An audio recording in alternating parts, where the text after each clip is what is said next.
लैके हर रोज़ की तरह मैं तो प्रोफैसर कालों साहब तुहाडी सेवा च हो गए जी हाज़र। मैं इत्थों स्टूडियो तो ते प्रोफैसर कालों दूजे पासे मेरे नाल जुड़ गए ने। असी पहला करिए उन्हों का स्वागत। सत श्री अकाल जी प्रोफैसर साहब, वेलकम। बहुत मेहरबानी जी, शुक्रिया। प्रोफैसर साहब, भारत वाल जाइए उस तो पहला एक खबर मैं तुहाडे नाल सांझी करनी चाहुंदा हाँ कि पिछले दिनी एक चर्चा आपां कीती भी सी और दुनिया भर 'च खबर फैली सी कि कैमलूस विच कुछ बच्चों के अवशेष मिले सी, 215 बच्चों के। उहदे बारे इन्वैसटीगेशन चल रही आ, होर चीज़ां हौली हौली सामने आउणगीਆਂ। पर एक होर मंदभागी खबर आई आ कि BC दे विच एक रिजर्व है नेटिव का, उन्होंने 2 चर्च नूं अग जिहड़ी ला दी गई। और चर्च बहुत सारे पुराने चर्च सीगे ते तुहानूं पता है कि जिहड़ा इत्थे डिपार्टमेंट बनया होया जिहड़ा पुरानियां चीज़ां नूं संभालदा, उन्हां दे मुताबक भी ते पुलिस मुताबक भी ये सस्पीशीयस जी आ अग जिहड़ी लगी आ। हो सकदा कि ये फिर कोई इस तरह की घटना होवे ਜਿਹੜੇ कुछ लोग रेसिस्ट टाइप लोग आ ਜਾਂ ਜਿਹੜੇ ਉਹਨਾਂ ਦੇ ਖਿਲਾਫ ਕੰਮ ਕਰਦੇ ਆ। ਪੁਲਿਸ ਇਹ 'ਤੇ ਵੀ ਇਨਵੈਸਟੀਗੇਸ਼ਨ ਕਰ ਰਹੀ ਆ।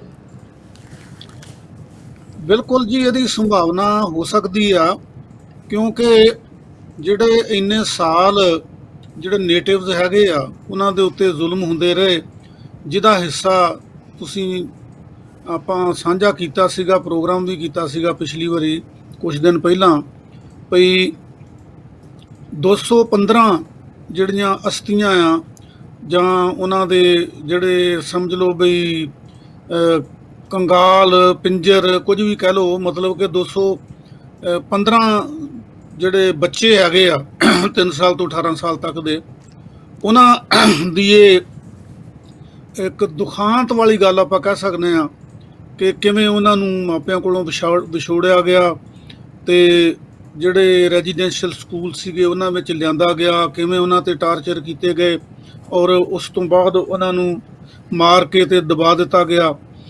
ਔਰ ਇਹ ਜਿਹੜੀ ਤੁਸੀਂ ਘਟਨਾ ਦੀ ਗੱਲ ਕਰਦੇ ਆ, ਇਹਦੀ ਪੂਰੀ ਸੰਭਾਵਨਾ ਇਸ ਕਿਸਮ ਦੀ ਹੋ ਸਕਦੀ ਆ ਕਿਉਂਕਿ ਅਜੇ ਵੀ ਜਿਹੜਾ ਉਸ ਕਿਸਮ ਦਾ ਇੱਕ ਮਨ ਦੇ ਵਿੱਚ ਮਨੋਵਿਗਿਆਨ ਹੈਗਾ, ਜਿਹੜੀ ਕੋਈ ਉਹਨਾਂ ਦੀ ਇਸ ਕਿਸਮ ਦੀ ਮਾਨਸਿਕਤਾ ਆ, ਜਿਹੜੀ ਥਿੰਕਿੰਗ ਆ, ਉਹ ਉਹਨਾਂ ਲੋਕਾਂ ਦੀ ਅਜੇ ਵੀ ਮੌਜੂਦ ਆ ਔਰ ਇਹਦੀ ਬਿਲਕੁਲ ਸੰਭਾਵਨਾ ਹੋ ਸਕਦੀ ਆ। ਤੇ ਤੁਸੀਂ ਗਿੱਲ ਸਾਹਿਬ ਇਹ ਸੁਣਿਆ ਹੋਣਾ ਕਿ ਇੱਕ ਸਰਵੇ ਦੇ ਮੁਤਾਬਕ ਕੈਨੇਡਾ ਜਿਹੜਾ ਆ ਉਹਨੂੰ ਇੱਕ ਰੇਸਿਸਟ ਮੁਲਕ ਸਮਝਿਆ ਜਾਣ ਲੱਗ ਪਿਆ ਆ। ਇਹਦੇ 'ਚ ਕੋਈ 30% ਦੇ ਕਰੀਬ ਲੋਕ ਜਿਹੜੇ ਹੈਗੇ ਆ ਉਹ ਮਹਿਸੂਸ ਕਰਦੇ ਆ ਬਈ Canada has become a racist country. So ਇਹ ਉਹਨਾਂ ਗੱਲਾਂ ਦਾ ਹੀ ਹਿੱਸਾ ਹੈ, ਉਹਨਾਂ ਗੱਲਾਂ ਦੀ ਹੀ ਐਕਸਟੈਂਸ਼ਨ ਹੈ ਕਿ ਜੋ ਜ਼ੁਲਮ ਨੇਟਿਵਸ ਦੇ ਉੱਤੇ ਵਿਦੇਸ਼ੀਆਂ ਨੇ, ਕ੍ਰਿਸਚੈਨਿਟੀ ਦੇ ਪ੍ਰਚਾਰਕਾਂ ਨੇ, ਜਿਹੜੇ ਚਰਚ ਸੀਗੇ, ਜਿਹੜੇ ਪਾਦਰੀ ਸੀਗੇ ਜਿਨ੍ਹਾਂ ਨੇ ਰੈਜ਼ੀਡੈਂਸ਼ੀਅਲ ਸਕੂਲ ਖੋਲ੍ਹੇ ਸੀਗੇ, ਉਹ ਜਿਹੜੀ ਲੀਗੇਸੀ ਹੈਗੀ ਆ ਉਹ ਅਜੇ ਵੀ ਨਾਲ ਨਾਲ ਤੁਰੀ ਆਉਂਦੀ ਲੱਗਦੀ ਆ। ਔਰ ਇਹਦੇ 'ਚ ਸੰਭਾਵਨਾ ਹੈ ਕਿ ਇਸ ਕਿਸਮ ਦੀ ਥਿੰਕਿੰਗ ਵਾਲੇ ਜਿਹੜੇ ਲੋਕ ਹਨ ਉਹਨਾਂ ਨੇ ਹੀ ਇਹ ਕਾਰਵਾਈ ਕੀਤੀ ਹੋਵੇ ਕਿ ਜਿਹੜੇ ਨੇਟਿਵਸ ਦੇ ਚਰਚ ਹਨ ਉਹਨਾਂ ਨੂੰ ਅੱਗ ਲਗਾਈ ਹੋਵੇ।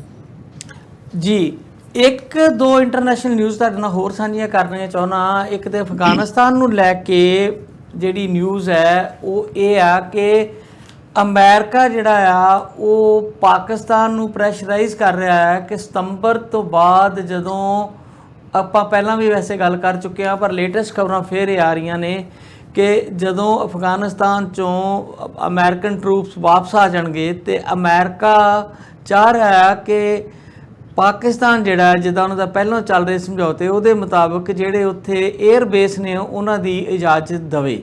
ਪਰ ਪਾਕਿਸਤਾਨ ਦੇ ਪ੍ਰਾਈਮ ਮਿਨਿਸਟਰ ਨੇ ਬੜਾ ਸਖਤ ਸਟੈਂਡ ਲਿਆ ਤੇ ਉਹਨਾਂ ਨੇ ਇੱਕ ਅਮਰੀਕਨ ਅਖਬਾਰ 'ਚ ਵੀ ਆਰਟੀਕਲ ਲਿਖਿਆ ਆ ਔਰ ਉਹਨਾਂ ਉਲਟਾ ਅਮਰੀਕਾ 'ਤੇ ਦੋਸ਼ ਲਾਏ ਨੇ। ਉਹਨਾਂ ਨੇ ਕਿਹਾ ਕਿ ਬਾਰ-ਬਾਰ ਪਾਕਿਸਤਾਨ ਨੂੰ ਤੁਸੀਂ ਕੋਸੀ ਜਾਂਦੇ ਹੋ ਗੱਲਾਂ 'ਤੇ, ਇਹ ਬੰਦ ਕਰੋ, ਹੁਣ ਬਹੁਤ ਹੋ ਗਿਆ। ਉਹਨਾਂ ਦਾ ਕਾਫੀ ਸਖਤ ਸਟੈਂਡ ਆ ਤੇ ਨਾਲ ਹੀ ਉਹਨਾਂ ਨੇ ਕਿਹਾ ਆ ਕਿ ਕਿਸੇ ਵੀ ਸੂਰਤ ਵਿੱਚ ਅਸੀਂ ਪਾਕਿਸਤਾਨ ਦੀ ਧਰਤੀ ਨੂੰ ਵਰਤਣ ਦੀ ਆਗਿਆ ਜਿਹੜੀ ਉਹ ਨਹੀਂ ਦੇਵਾਂਗੇ। ਇਹਨੂੰ ਲੈ ਕੇ ਤਲਖੀ ਕਿਤੇ ਨਾ ਕਿਤੇ ਪਾਕਿਸਤਾਨ ਅਮਰੀਕਨ ਸੰਬੰਧਾਂ 'ਚ ਜਿਹੜੀ ਲੰਬੇ ਸਮੇਂ ਤੋਂ ਚੱਲ ਰਹੀ ਆ ਉਹ ਦੁਬਾਰਾ ਜਿਹੜੀ ਆ ਫਿਰ ਸ਼ੁਰੂ ਹੋ ਗਈ ਹੈ?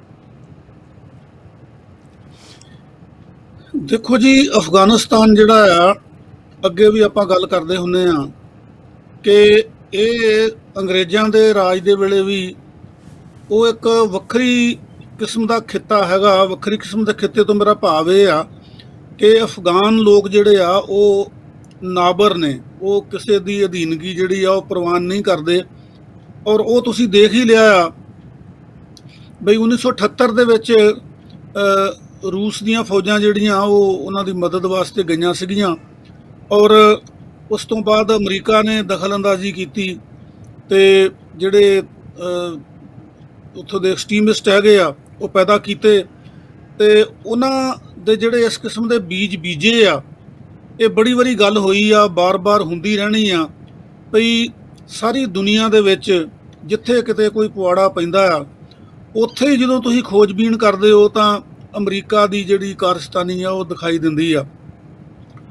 ਹੁਣ ਇਹਨਾਂ ਨੇ ਸਮਝੌਤਾ ਕਰ ਲਿਆ ਵੀ ਅਸੀਂ ਸਤੰਬਰ ਦੇ ਵਿੱਚ ਜਿਹੜੀਆਂ ਅਮਰੀਕਨ ਫੌਜਾਂ ਆ ਉੱਥੋਂ ਅਫਗਾਨਿਸਤਾਨ ਤੋਂ ਕੱਢ ਲੈਣੀਆਂ, ਪਰ ਇਹਨਾਂ ਨੂੰ ਇਸ ਗੱਲ ਦਾ ਖਦਸ਼ਾ ਆ ਭਈ ਜਦੋਂ ਉੱਥੋਂ ਅਮਰੀਕਨ ਫੌਜਾਂ ਨਿਕਲਣਗੀਆਂ ਤਾਂ ਫਿਰ ਉੱਥੇ ਤਾਲਿਬਾਨ ਜਿਹੜੇ ਹੈਗੇ ਆ ਉਹ ਜ਼ੋਰ ਫੜ ਜਾਣਗੇ, ਤੇ ਉਹਨੂੰ ਕੰਟਰੋਲ ਕਰਨ ਵਾਸਤੇ ਅਸੀਂ ਦੁਨੀਆ ਨੂੰ ਦਿਖਾਉਣ ਵਾਸਤੇ ਅਫਗਾਨਿਸਤਾਨ 'ਚੋਂ ਤਾਂ ਬਾਹਰ ਆ ਜਾਵਾਂਗੇ, ਪਰ ਉਹਦੇ ਉੱਤੇ ਆਪਣਾ ਦਬਦਬਾ ਰੱਖਣ ਲਈ ਆਪਣੀ ਕਹਿਣਗੇ ਤਾਂ ਇਹੋ ਹੀ ਵੀ ਅਸੀਂ ਨਿਗਰਾਨੀ ਰੱਖਣੀ ਆ।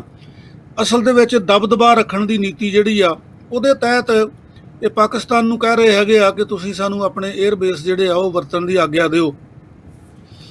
ਔਰ ਪਾਕਿਸਤਾਨ ਦੇ ਜਿਹੜੇ ਪ੍ਰਧਾਨ ਮੰਤਰੀ ਨੇ ਉਹਨਾਂ ਨੇ ਜੇ ਨਾ ਕੀਤੀ ਹੈਗੀ ਆ ਤਾਂ ਇਹ ਉਹਨਾਂ ਦੀ ਆਜ਼ਾਦ ਹਸਤੀ ਆ, ਉਹ ਇੱਕ ਸਾਵਰਨ ਕੰਟਰੀ ਦੇ ਤੌਰ ਦੇ ਉੱਤੇ ਉਹਨਾਂ ਦੀ ਮਰਜ਼ੀ ਆ ਵੀ ਉਹ ਕੋਈ ਕਿਸੇ ਨੂੰ ਆਪਣਾ 에ਅਰ ਬੇਸ ਵਰਤਣ ਦੇਣ ਜਾਂ ਨਾ ਵਰਤਣ ਦੇਣ, ਜਾਂ ਆਪਣੀ ਧਰਤੀ ਤੋਂ ਇਸ ਕਿਸਮ ਦੀਆਂ ਗਤੀਵਿਧੀਆਂ ਹੋਣ ਦੇਣ ਜਾਂ ਨਾ ਹੋਣ ਦੇਣ। ਪਰ ਇਹਦੇ ਵਿੱਚ ਇਹ ਵੀ ਗੱਲ ਜਿਹੜੀ ਉਹ ਸਪਸ਼ਟ ਹੋਈ ਆ ਕਿ ਅਮਰੀਕਾ ਹਮੇਸ਼ਾ ਹੀ ਪਾਕਿਸਤਾਨ ਦੀ ਪਿੱਠ ਤੇ ਰਿਹਾ ਹੈਗਾ, ਔਰ ਪਾਕਿਸਤਾਨ ਤੋਂ ਵੀ ਉਹ ਇਸ ਕਿਸਮ ਦੀ ਰੈਸੀਪ੍ਰੀਕੇਸ਼ਨ ਦੀ ਜਿਹੜੀ ਮੰਗ ਆ ਕਰਦਾ, ਜਾਂ ਇੱਦਾਂ ਕਹਿ ਲਓ ਕਿ ਉਹ ਸਮਝਦਾ ਵੀ ਇਹ ਜਿੱਦਾਂ ਮੇਰਾ ਗੁਲਾਮ ਹੁੰਦਾ ਵੀ ਜੋ ਮੈਂ ਇਹਨੂੰ ਕਹਾਂ ਉਹ ਕਰੇ। ਸੋ ਇਹਦੇ ਨਾਲ ਜਿਹੜੀ ਪਾਕਿਸਤਾਨ ਤੇ ਅਮਰੀਕਾ ਦੇ ਸਬੰਧਾਂ ਦੇ ਵਿੱਚ ਆ ਉਹ ਕੁਦਰਤੀ ਤੌਰ ਦੇ ਉੱਤੇ ਇੱਕ ਜਿਹੜੀ ਟੈਨਸ਼ਨ ਵਾਲੀ ਗੱਲ ਬਣੇਗੀ, ਔਰ ਇਹ ਮੇਰਾ ਖਿਆਲ ਆ ਵੀ ਆਉਣ ਵਾਲੇ ਦਿਨਾਂ ਦੇ ਵਿੱਚ ਇਹ ਸਾਊਥ ਏਸ਼ੀਅਨ ਖਿੱਤੇ ਦੇ ਵਿੱਚ ਕੋਈ ਸੁਖਾਵੀਂ ਗੱਲ ਜਿਹੜੀ ਆ ਉਹ ਇਸ ਤਰ੍ਹਾਂ ਨਹੀਂ ਹੋਵੇਗੀ। ਇੱਕ ਖਬਰ ਜਿਹੜੇ ਸ਼ਾਹ ਮਹਿਮੂਦ ਕੁਰੈਸ਼ੀ ਨੇ, ਪਾਕਿਸਤਾਨ ਦੇ ਵਿਦੇਸ਼ ਮੰਤਰੀ, ਉਹਨਾਂ ਦੇ ਹਵਾਲੇ ਨਾਲ ਵੀ ਆ ਰਹੀ ਆ ਕਿ ਅਫਗਾਨਿਸਤਾਨ ਦੇ ਵਿੱਚ ਜਿਹੜੀ ਨੈਸ਼ਨਲ ਸਿਕਿਉਰਿਟੀ ਐਡਵਾਈਜ਼ਰੀ ਆ ਉਹਨਾਂ ਨੇ ਜਿਹੜੇ ਪਾਕਿਸਤਾਨ ਬਾਰੇ ਕਮੈਂਟ ਕੀਤੇ ਆ ਉਹਨੂੰ ਲੈ ਕੇ ਉਹਨਾਂ ਦਾ ਵੀ ਬੜਾ ਸਖਤ ਬਿਆਨ ਆਇਆ। ਉਹ ਕਹਿੰਦੇ ਕਿ ਬਾਰ-ਬਾਰ ਇਹ ਪਾਕਿਸਤਾਨ ਤੇ ਦੂਸ਼ਣਬਾਜ਼ੀ ਕਰਦੇ ਨੇ ਅਫਗਾਨਿਸਤਾਨ ਵਾਲੇ, ਉਹਨਾਂ ਦੀ ਨੈਸ਼ਨਲ ਸਿਕਿਉਰਿਟੀ ਵਾਲੇ, ਜਿਸ 'ਚ ਪਾਕਿਸਤਾਨ ਦਾ ਕੋਈ ਲੈਣਾ ਦੇਣਾ ਨਹੀਂ ਆ। ਉਹ ਕਹਿੰਦੇ ਜਦੋਂ ਇੱਦਾਂ ਬਾਰ-ਬਾਰ ਕਹਿੰਦੇ ਨੇ, ਉਹਨਾਂ ਦਾ ਵੀ ਥੋੜ੍ਹਾ ਅੰਦਾਜ਼ ਤੁਹਾਨੂੰ ਪਤਾ, ਜਦੋਂ ਉਹ ਬੋਲਦੇ ਨੇ ਤੇ ਉਹਨਾਂ ਦੀ ਬਾਡੀ ਲੈਂਗੁਏਜ ਤੋਂ ਇੱਦਾਂ ਲੱਗਦਾ ਕਿ ਉਹ ਬੜੀ ਨਫ਼ਰਤ ਭਰੀ ਅੰਦਾਜ਼ ਵਿੱਚ ਗੱਲ ਕਰਦੇ ਹੁੰਦੇ ਨੇ ਕੁਰੈਸ਼ੀ ਸਾਹਿਬ, ਤੇ ਉਹ ਕਹਿੰਦੇ ਆ ਕਿ ਸਾਡਾ ਖੂਨ ਖੌਲਦਾ ਹੈ ਜਦੋਂ ਇੱਦਾਂ ਸਾਡੇ ਤੇ ਇਲਜ਼ਾਮ ਲੱਗਦੇ ਨੇ। ਸੋ ਜਿਹੜਾ ਇਹ ਦਖਲਅੰਦਾਜ਼ੀ ਆ ਅਫਗਾਨਿਸਤਾਨ ਦੇ ਵਿੱਚ, ਪਾਕਿਸਤਾਨ ਕਹਿੰਦਾ ਆ ਕਿ ਭਾਰਤ ਨੇ ਅਨਨੈਸੈਸਰੀ ਉੱਥੇ 20-22 ਦੇ ਕਰੀਬ ਜਿਹੜੇ ਆ ਅਸੀਂ ਸੁਣਦੇ ਆਏ ਆ ਬੜੇ ਸਾਲਾਂ ਤੋਂ, ਇੱਥੇ ਵੀ ਜਿਹੜਾ ਪਾਕਿਸਤਾਨ ਪ੍ਰੋ ਮੀਡੀਆ ਆ ਉਹ ਇਹ ਗੱਲ ਕਹਿੰਦਾ ਆ ਕਿ ਭਾਰਤ ਨੇ ਉੱਥੇ ਬਹੁਤ ਸਾਰੇ ਆਪਣੇ ਕੌਂਸਲੇਟ ਆਫਿਸ ਖੋਲ੍ਹੇ ਨੇ, ਜਦੋਂ ਕਿ ਹਕੀਕਤ ਇਹ ਆ ਕਿ 4 ਕੌਂਸਲੇਟ ਆਫਿਸ ਨੇ ਸਾਰੇ ਉਹਦੇ ਵਿੱਚ, ਜਿਹੜੀਆਂ ਗੱਲਾਂ ਬਾਅਦ 'ਚ ਸਾਹਮਣੇ ਆਈਆਂ। ਪਰ ਕਿਸੇ ਨਾ ਕਿਸੇ ਤਰੀਕੇ ਨਾਲ ਭਾਰਤ ਨੇ ਆਰਥਿਕ ਤੌਰ ਤੇ ਕਾਫੀ ਮਦਦ ਜਿਹੜੀ ਆ ਅਫਗਾਨਿਸਤਾਨ ਨੂੰ ਮਤਲਬ ਇਸ ਦੁਬਿਧਾ 'ਚੋਂ ਬਾਹਰ ਕੱਢਣ ਲਈ, ਮੁੜ ਸੈੱਟ ਕਰਨ ਲਈ ਲਗਾਤਾਰ ਕੀਤੀ ਆ। ਸਿੱਧੇ ਤੌਰ ਤੇ ਫੌਜੀ ਮਦਦ ਅਮਰੀਕਾ ਦੀ ਨਹੀਂ ਕੀਤੀ, ਪਰ ਪਾਕਿਸਤਾਨ ਦੀ ਜਿਹੜੀ ਗੌਰਮੈਂਟ ਡੈਮੋਕ੍ਰੈਟਿਕ ਢੰਗ ਨਾਲ ਚੁਣੀ ਗਈ ਜਾਂਦੀ ਆ ਉੱਥੇ, ਉਹਦੇ ਵਾਸਤੇ ਭਾਰਤ ਹਮੇਸ਼ਾ ਆਰਥਿਕ ਮਦਦ ਕਰਦਾ ਆਇਆ, ਜਿਸ ਉੱਤੇ ਪਾਕਿਸਤਾਨ ਨੂੰ ਵੀ ਇਤਰਾਜ਼ ਹੈ ਕਿ ਭਾਰਤ ਆਪਣੇ ਪੈਰ ਜਮਾਉਂਦਾ ਆ ਅਫਗਾਨਿਸਤਾਨ 'ਚ, ਕਿਉਂਕਿ ਉਹਦਾ ਕੋਈ ਉੱਥੇ ਬਾਰਡਰ ਤੇ ਲੱਗਦਾ ਨਹੀਂ ਆ ਤੇ ਉਹ ਪਾਕਿਸਤਾਨ ਦੇ ਉੱਤੋਂ ਲੰਘ ਕੇ ਜਾਣਾ ਹੁੰਦਾ, ਤੇ ਉਹਨਾਂ ਨੂੰ ਲੱਗਦਾ ਹੈ ਕਿ ਦਖਲਅੰਦਾਜ਼ੀ ਬੇਲੋੜੀ ਆ ਤੇ ਪਾਕਿਸਤਾਨ ਨੂੰ ਥ੍ਰੈਟ ਹੈ ਕਿ ਪਾਕਿਸਤਾਨ ਨੂੰ ਘੇਰਨ ਦੀ ਤਿਆਰੀ ਹੈ। ਇਹ ਜਿਹੜੀ ਅਫਗਾਨਿਸਤਾਨ ਦੀ ਮਦਦ ਭਾਰਤ ਕਰ ਰਿਹਾ ਆ, ਇਹ ਗਿੱਲ ਸਾਹਿਬ ਕੋਈ ਨਵੀਂ ਨਹੀਂ ਹੈ। ਇਹ ਬੜੇ ਚਿਰ ਤੋਂ ਜਿਹੜੀ ਉੱਥੋਂ ਦੀ ਇਕਨੋਮੀ ਆ, ਜਿਹੜਾ ਉੱਥੋਂ ਦਾ ਇਨਫਰਾਸਟ੍ਰਕਚਰ ਆ, ਉਹਨੂੰ ਬਿਲਡ ਕਰਨ ਵਾਸਤੇ ਅਫਗਾਨਿਸਤਾਨ ਦੀ ਮਦਦ ਭਾਰਤ ਦੇਰ ਤੋਂ ਕਰਦਾ ਆ ਰਿਹਾ ਆ, ਔਰ ਇੱਕ ਮਿੱਤਰ ਮੁਲਕ ਦੇ ਤੌਰ ਦੇ ਉੱਤੇ ਉਹਦੀ ਕਰਨੀ ਬਣਦੀ ਵੀ ਆ। ਜਿੱਥੋਂ ਤੱਕ ਪਾਕਿਸਤਾਨ ਦਾ ਸਵਾਲ ਆ, ਤੁਹਾਨੂੰ ਪਤਾ ਕਿ ਹਰ ਦੇਸ਼ ਜਿਹੜਾ ਆ ਉਹ ਆਪਣੇ ਗੁਆਂਢੀਆਂ ਦੇ ਉੱਤੇ ਡੋਮੀਨੇਸ਼ਨ ਵੀ ਚਾਹੁੰਦਾ ਹੈਗਾ, ਤੇ ਪਾਕਿਸਤਾਨ ਦੀ ਵੀ ਨੀਤੀ ਇਹੀ ਹੈਗੀ ਆ। ਜੇ ਉਹ ਭਾਰਤ ਦੇ ਉੱਤੇ ਪਾਕਿਸਤਾਨ ਦੋਸ਼ ਲਾਉਂਦਾ ਆ ਭਈ ਇਹ ਬੇਲੋੜੀ ਜਿਹੜੀ ਦਖਲਅੰਦਾਜ਼ੀ ਆ ਅਫਗਾਨਿਸਤਾਨ ਦੇ ਅਫੇਅਰਸ ਦੇ ਵਿੱਚ ਭਾਰਤ ਕਰ ਰਿਹਾ, ਤੇ ਕੀ ਪਾਕਿਸਤਾਨ ਉੱਥੇ ਦਖਲਅੰਦਾਜ਼ੀ ਨਹੀਂ ਕਰਦਾ? ਇਹ ਜਿਹੜੀ ਆ, ਕਿਉਂਕਿ ਜਦੋਂ ਕੋਈ ਵਿਅਕਤੀ ਜਾਂ ਜਦੋਂ ਕੋਈ ਦੇਸ਼ ਗੱਲ ਕਰਦਾ ਤਾਂ ਉਹ ਆਪ ਜੋ ਕਰ ਰਿਹਾ ਹੁੰਦਾ ਉਹਨੂੰ ਪਿੱਛੇ ਛੱਡ ਦਿੰਦਾ ਹੈ, ਤੇ ਦੂਜੇ ਦੇ ਉੱਤੇ ਦੋਸ਼ ਜਿਹੜਾ ਉਹ ਲਾਉਂਦਾ ਰਹਿੰਦਾ ਆ। ਸੋ ਇਹ ਜਿਹੜੀਆਂ ਨੀਤੀਆਂ ਹੈਗੀਆਂ, ਇਹ ਇੱਕ ਡਿਪਲੋਮੈਟਿਕ ਤੌਰ ਦੇ ਉੱਤੇ ਫਰੈਂਡਲੀ ਹੁੰਦੀਆਂ, ਪਰੰਤੂ ਥੱਲੇ ਥੱਲੇ ਜਿਹੜੀਆਂ ਦੋਨੇ ਦੇਸ਼ ਹੈਗੇ ਆ, ਉਹ ਭਾਵੇਂ ਭਾਰਤ ਤੇ ਪਾਕਿਸਤਾਨ ਹੋਵੇ, ਭਾਵੇਂ ਪਾਕਿਸਤਾਨ ਤੇ ਅਫਗਾਨਿਸਤਾਨ ਹੋਵੇ, ਉਹ ਸਾਰੇ ਦੇ ਸਾਰੇ ਆਪਣੀਆਂ ਜਿਹੜੀਆਂ ਉੱਥੇ ਗਤੀਵਿਧੀਆਂ ਆ, ਖੁਫੀਆ ਗਤੀਵਿਧੀਆਂ ਆ, ਉਹ ਜਾਰੀ ਰੱਖਦੇ ਆ। ਔਰ ਜਿਹੜਾ ਪਾਕਿਸਤਾਨ ਦਾ ਇਹ ਬਿਆਨ ਆ, ਉਹ ਵਿਦੇਸ਼ ਮੰਤਰੀ ਦੇ ਬਿਆਨ ਦੇ ਵਿੱਚੋਂ ਇਹ ਗੱਲ ਨਿਕਲਦੀ ਆ ਕਿ ਅਫਗਾਨਿਸਤਾਨ ਪ੍ਰਤੀ ਉਹਨਾਂ ਦੀ ਨਫ਼ਰਤ ਪਤਾ ਨਹੀਂ ਕਿੰਨੀ ਕਿਆ, ਪਰੰਤੂ ਭਾਰਤ ਪ੍ਰਤੀ ਜਿਹੜਾ ਉਹਨਾਂ ਦਾ ਰਵੱਈਆ ਆ, ਭਾਵੇਂ ਕਿ ਜਿਹੜੀ ਵਰਤਮਾਨ ਭਾਰਤ ਸਰਕਾਰ ਆ ਇਹ ਤੇ ਜਿਹੜੀ ਰੂਲਿੰਗ ਪਾਰਟੀ ਆ, ਇਹਨਾਂ ਦਾ ਜਿਹੜਾ ਰਵੱਈਆ ਆ ਉਹ ਵੀ ਪਾਕਿਸਤਾਨ ਪ੍ਰਤੀ ਕੋਈ ਮਿੱਤਰਾਂ ਵਾਲਾ ਨਹੀਂ ਹੈ, ਦੋਸਤਾਨਾ ਨਹੀਂ ਹੈ। ਪਰ ਫਿਰ ਵੀ ਜਿਹੜੀ ਕੁਰੈਸ਼ੀ ਸਾਹਿਬ ਦਾ ਬਿਆਨ ਆ, ਉਹਦੇ ਚੋਂ ਅਫਗਾਨਿਸਤਾਨ ਦਾ ਫਿਕਰ ਘੱਟ ਤੇ ਪਾਕਿਸਤਾਨ ਹਿੰਦੁਸਤਾਨ ਭਾਰਤ ਨਾਲ ਜਿਹੜੀ ਉਹਨਾਂ ਦੀ ਖਾਰ ਹੈਗੀ ਆ, ਉਹ ਜ਼ਿਆਦਾ ਉਜਾਗਰ ਹੁੰਦੀ ਆ ਜੀ। ਇੱਕ ਖਬਰ ਪ੍ਰੋਫੈਸਰ ਸਾਹਿਬ ਤੁਹਾਡੇ ਨਾਲ ਮੈਂ ਕੋਰੀਆ ਨੂੰ ਲੈ ਕੇ ਸਾਂਝੀ ਕਰਨੀ ਚਾਹੁੰਦਾ ਆ। ਖਬਰ ਤੇ ਅਸਲ 'ਚ ਇਦਾਂ ਆ ਕਿ ਅਮਰੀਕਾ ਵੱਲੋਂ ਕਿੰਗ ਜੌਨ ਜਿਹੜਾ ਉੱਥੋਂ ਦਾ ਡਿਕਟੇਟਰ ਆ, ਉਹਨੂੰ ਨਿਯੰਤਰਣ ਹੇਠ ਲਿਆਉਣ ਵਾਸਤੇ ਜਾਂ ਉਹਦੇ ਨਾਲ ਗੱਲਬਾਤ ਦੁਬਾਰਾ ਸ਼ੁਰੂ ਕਰਨ ਵਾਸਤੇ ਦੱਖਣ ਕੋਰੀਆ ਦੇ ਪ੍ਰਾਈਮ ਮਿਨਿਸਟਰ ਨਾਲ ਜਿਹੜਾ ਕੋਈ ਰੱਖਿਆ ਸਲਾਹਕਾਰ ਆ US ਦਾ, ਉਹਨੇ ਮੁਲਾਕਾਤ ਕੀਤੀ ਆ। ਉਹਨੂੰ ਲੈ ਕੇ ਕਿਮ ਜੌਂਗ ਭੜਕ ਗਏ, ਔਰ ਉਹ ਤੁਹਾਨੂੰ ਪਤਾ ਹੀ ਆ ਕਿ ਦੋਨੇ ਕੋਰੀਆ, ਉੱਤਰ ਕੋਰੀਆ ਤੇ ਦੱਖਣੀ ਕੋਰੀਆ ਦੇ ਵਿੱਚ ਬਹੁਤ ਜ਼ਿਆਦਾ ਦੁਸ਼ਮਣੀ ਆ। ਜਿੱਦਾਂ ਭਾਰਤ ਪਾਕਿਸਤਾਨ 'ਚ ਇੱਕ ਟ੍ਰੈਡੀਸ਼ਨਲ ਦੁਸ਼ਮਣੀ ਬਣ ਜਾਂਦੀ ਆ, ਭਾਵੇਂ ਕਿ ਉਹ ਇੱਕੋ ਹੀ ਨਸਲ, ਇੱਕੋ ਹੀ ਦੇਸ਼ ਦੇ ਦੋ ਹਿੱਸੇ ਨੇ। ਤੇ ਹੁਣ ਇੱਕ ਬਿਆਨ ਆਇਆ, ਉਹਦੀ ਸਿਸਟਰ ਹੈ ਕਿਮ ਜੌਂਗ ਦੀ, ਜਿਹੜੀ ਕਿਹਾ ਜਾਂਦਾ ਕਿ ਉਹ ਤੋਂ ਬਾਅਦ, ਆਪਣੇ ਭਰਾ ਤੋਂ ਬਾਅਦ ਸਭ ਤੋਂ ਪਾਵਰਫੁਲ ਉੱਥੋਂ ਦੀ ਲੀਡਰ ਹੈ ਜਾਂ ਉੱਥੋਂ ਦੀ ਸਰਕਾਰ ਮਸ਼ੀਨਰੀ ਦਾ ਪਾਰਟ ਹੈ। ਉਹਨੇ ਅਮਰੀਕਾ ਨੂੰ ਚੇਤਾਵਨੀ ਦਿੱਤੀ ਆ ਕਿ ਮੇਰੇ ਭਰਾ ਤੇ ਜਿਹੜੀ ਸਾਡੀ ਲੀਡਰਸ਼ਿਪ ਆ, ਉਹਦੇ ਖਿਲਾਫ ਜੋ ਤੁਸੀਂ ਕਹਿ ਰਹੇ ਹੋ, ਕਰ ਰਹੇ ਹੋ, ਉਹ ਬਹੁਤ ਗਲਤ ਆ, ਤੇ ਅਮਰੀਕਾ ਨੂੰ ਇਹ ਕਾਰਵਾਈਆਂ ਬੰਦ ਕਰਨੀਆਂ ਚਾਹੀਦੀਆਂ, ਨਹੀਂ ਤੇ ਉਹਨਾਂ ਨੂੰ ਹੱਥ ਨਿਰਾਸ਼ਾ ਲੱਗੇਗੀ। ਪਰ ਇੱਥੇ ਮੈਂ ਸਵਾਲ ਇਹ ਤੁਹਾਡੇ ਨਾਲ ਕਰਨਾ ਚਾਹੁੰਦਾ ਆ ਕਿ ਜਦੋਂ ਪਿਛਲੀ ਵਾਰ ਟਰੰਪ ਸਾਹਿਬ ਸੀਗੇ ਪਾਵਰ ਦੇ ਵਿੱਚ, ਤੇ ਦੁਨੀਆ ਭਰ ਦੇ ਮੀਡੀਆ ਨੇ ਉਹਨਾਂ ਨੂੰ ਬੜਾ ਖਤਰਨਾਕ ਵਿਅਕਤੀ ਦੇ ਤੌਰ ਤੇ ਪੇਸ਼ ਕੀਤਾ ਸੀਗਾ ਕਿ ਕੁਝ ਵੀ ਕਰ ਸਕਦੇ ਆ, ਕਿਉਂਕਿ ਉਹ ਅਨਪ੍ਰੈਡਿਕਟੇਬਲ ਪ੍ਰਾਈਮ ਮਿਨਿਸਟਰ ਸੀਗੇ, ਪ੍ਰੈਜ਼ੀਡੈਂਟ ਸੀਗੇ ਉੱਥੋਂ ਦੇ। ਇਹਦੇ ਬਾਵਜੂਦ ਜਿੱਥੇ ਉਹਨਾਂ ਨੇ ਬਹੁਤ ਸਾਰੀਆਂ ਸੰਧੀਆਂ ਰੱਦ ਕੀਤੀਆਂ ਸੀ, ਪਰ ਨਾਲ ਦੀ ਨਾਲ ਤੁਹਾਨੂੰ ਯਾਦ ਹੋਣਾ ਸਿੰਗਾਪੁਰ 'ਚ ਜਾ ਕੇ ਕਿਮ ਜੌਂਗ ਨੂੰ ਜੱਫੀ ਪਾ ਕੇ ਤੇ ਕਾਫੀ ਸ਼ਾਂਤ ਕਰ ਲਿਆ ਸੀਗਾ।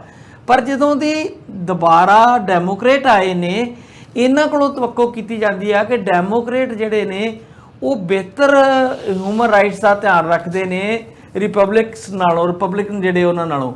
ਪਰ ਜਦੋਂ ਦੇ ਇਹ ਆਏ ਨੇ ਜੋ ਬਾਇਡਨ ਹੋਰੀ, ਉਦੋਂ ਦੀ ਤਲਖੀ ਦੁਨੀਆ ਭਰ ਦੇ ਜਿਹੜੇ ਰਿਲੇਸ਼ਨ ਨੇ ਅਮਰੀਕਾ ਦੇ, ਉਹਨਾਂ 'ਚ ਕਿਤੇ ਨਾ ਕਿਤੇ ਵੱਧ ਰਹੀ ਹੈ। ਜਿਵੇਂ ਆਪਾਂ ਅਫਗਾਨਿਸਤਾਨ ਦੀ ਗੱਲ ਕਰ ਚੁੱਕੇ ਹਾਂ, ਪਾਕਿਸਤਾਨ ਨਾਲ ਗੱਲ ਕਰ ਚੁੱਕੇ ਹਾਂ, ਔਰ ਕੋਰੀਆ ਇਟਸੈਲਫ ਆਪਣੇ ਆਪ 'ਚ ਇੱਕ ਬੜੀ ਵੱਡੀ ਸਮੱਸਿਆ ਹੈ ਦੁਨੀਆ ਦੇ ਸਾਹਮਣੇ, ਕਿਉਂਕਿ ਨਿਊਕਲੀਅਰ ਪਾਵਰ ਉਹਨਾਂ ਕੋਲ ਹੈ, ਤੇ ਉਹ ਕਹਿੰਦੇ ਨੇ ਕਿ ਅਸੀਂ ਅਮਰੀਕਾ ਤੱਕ ਪਹੁੰਚ ਕਰਨ ਵਾਲੀਆਂ ਜਿਹੜੀਆਂ ਆਪਣੇ ਨਿਊਕਲੀਅਰ ਵੈਪਨ ਨੇ ਉਹ ਬਣਾ ਚੁੱਕੇ ਆ।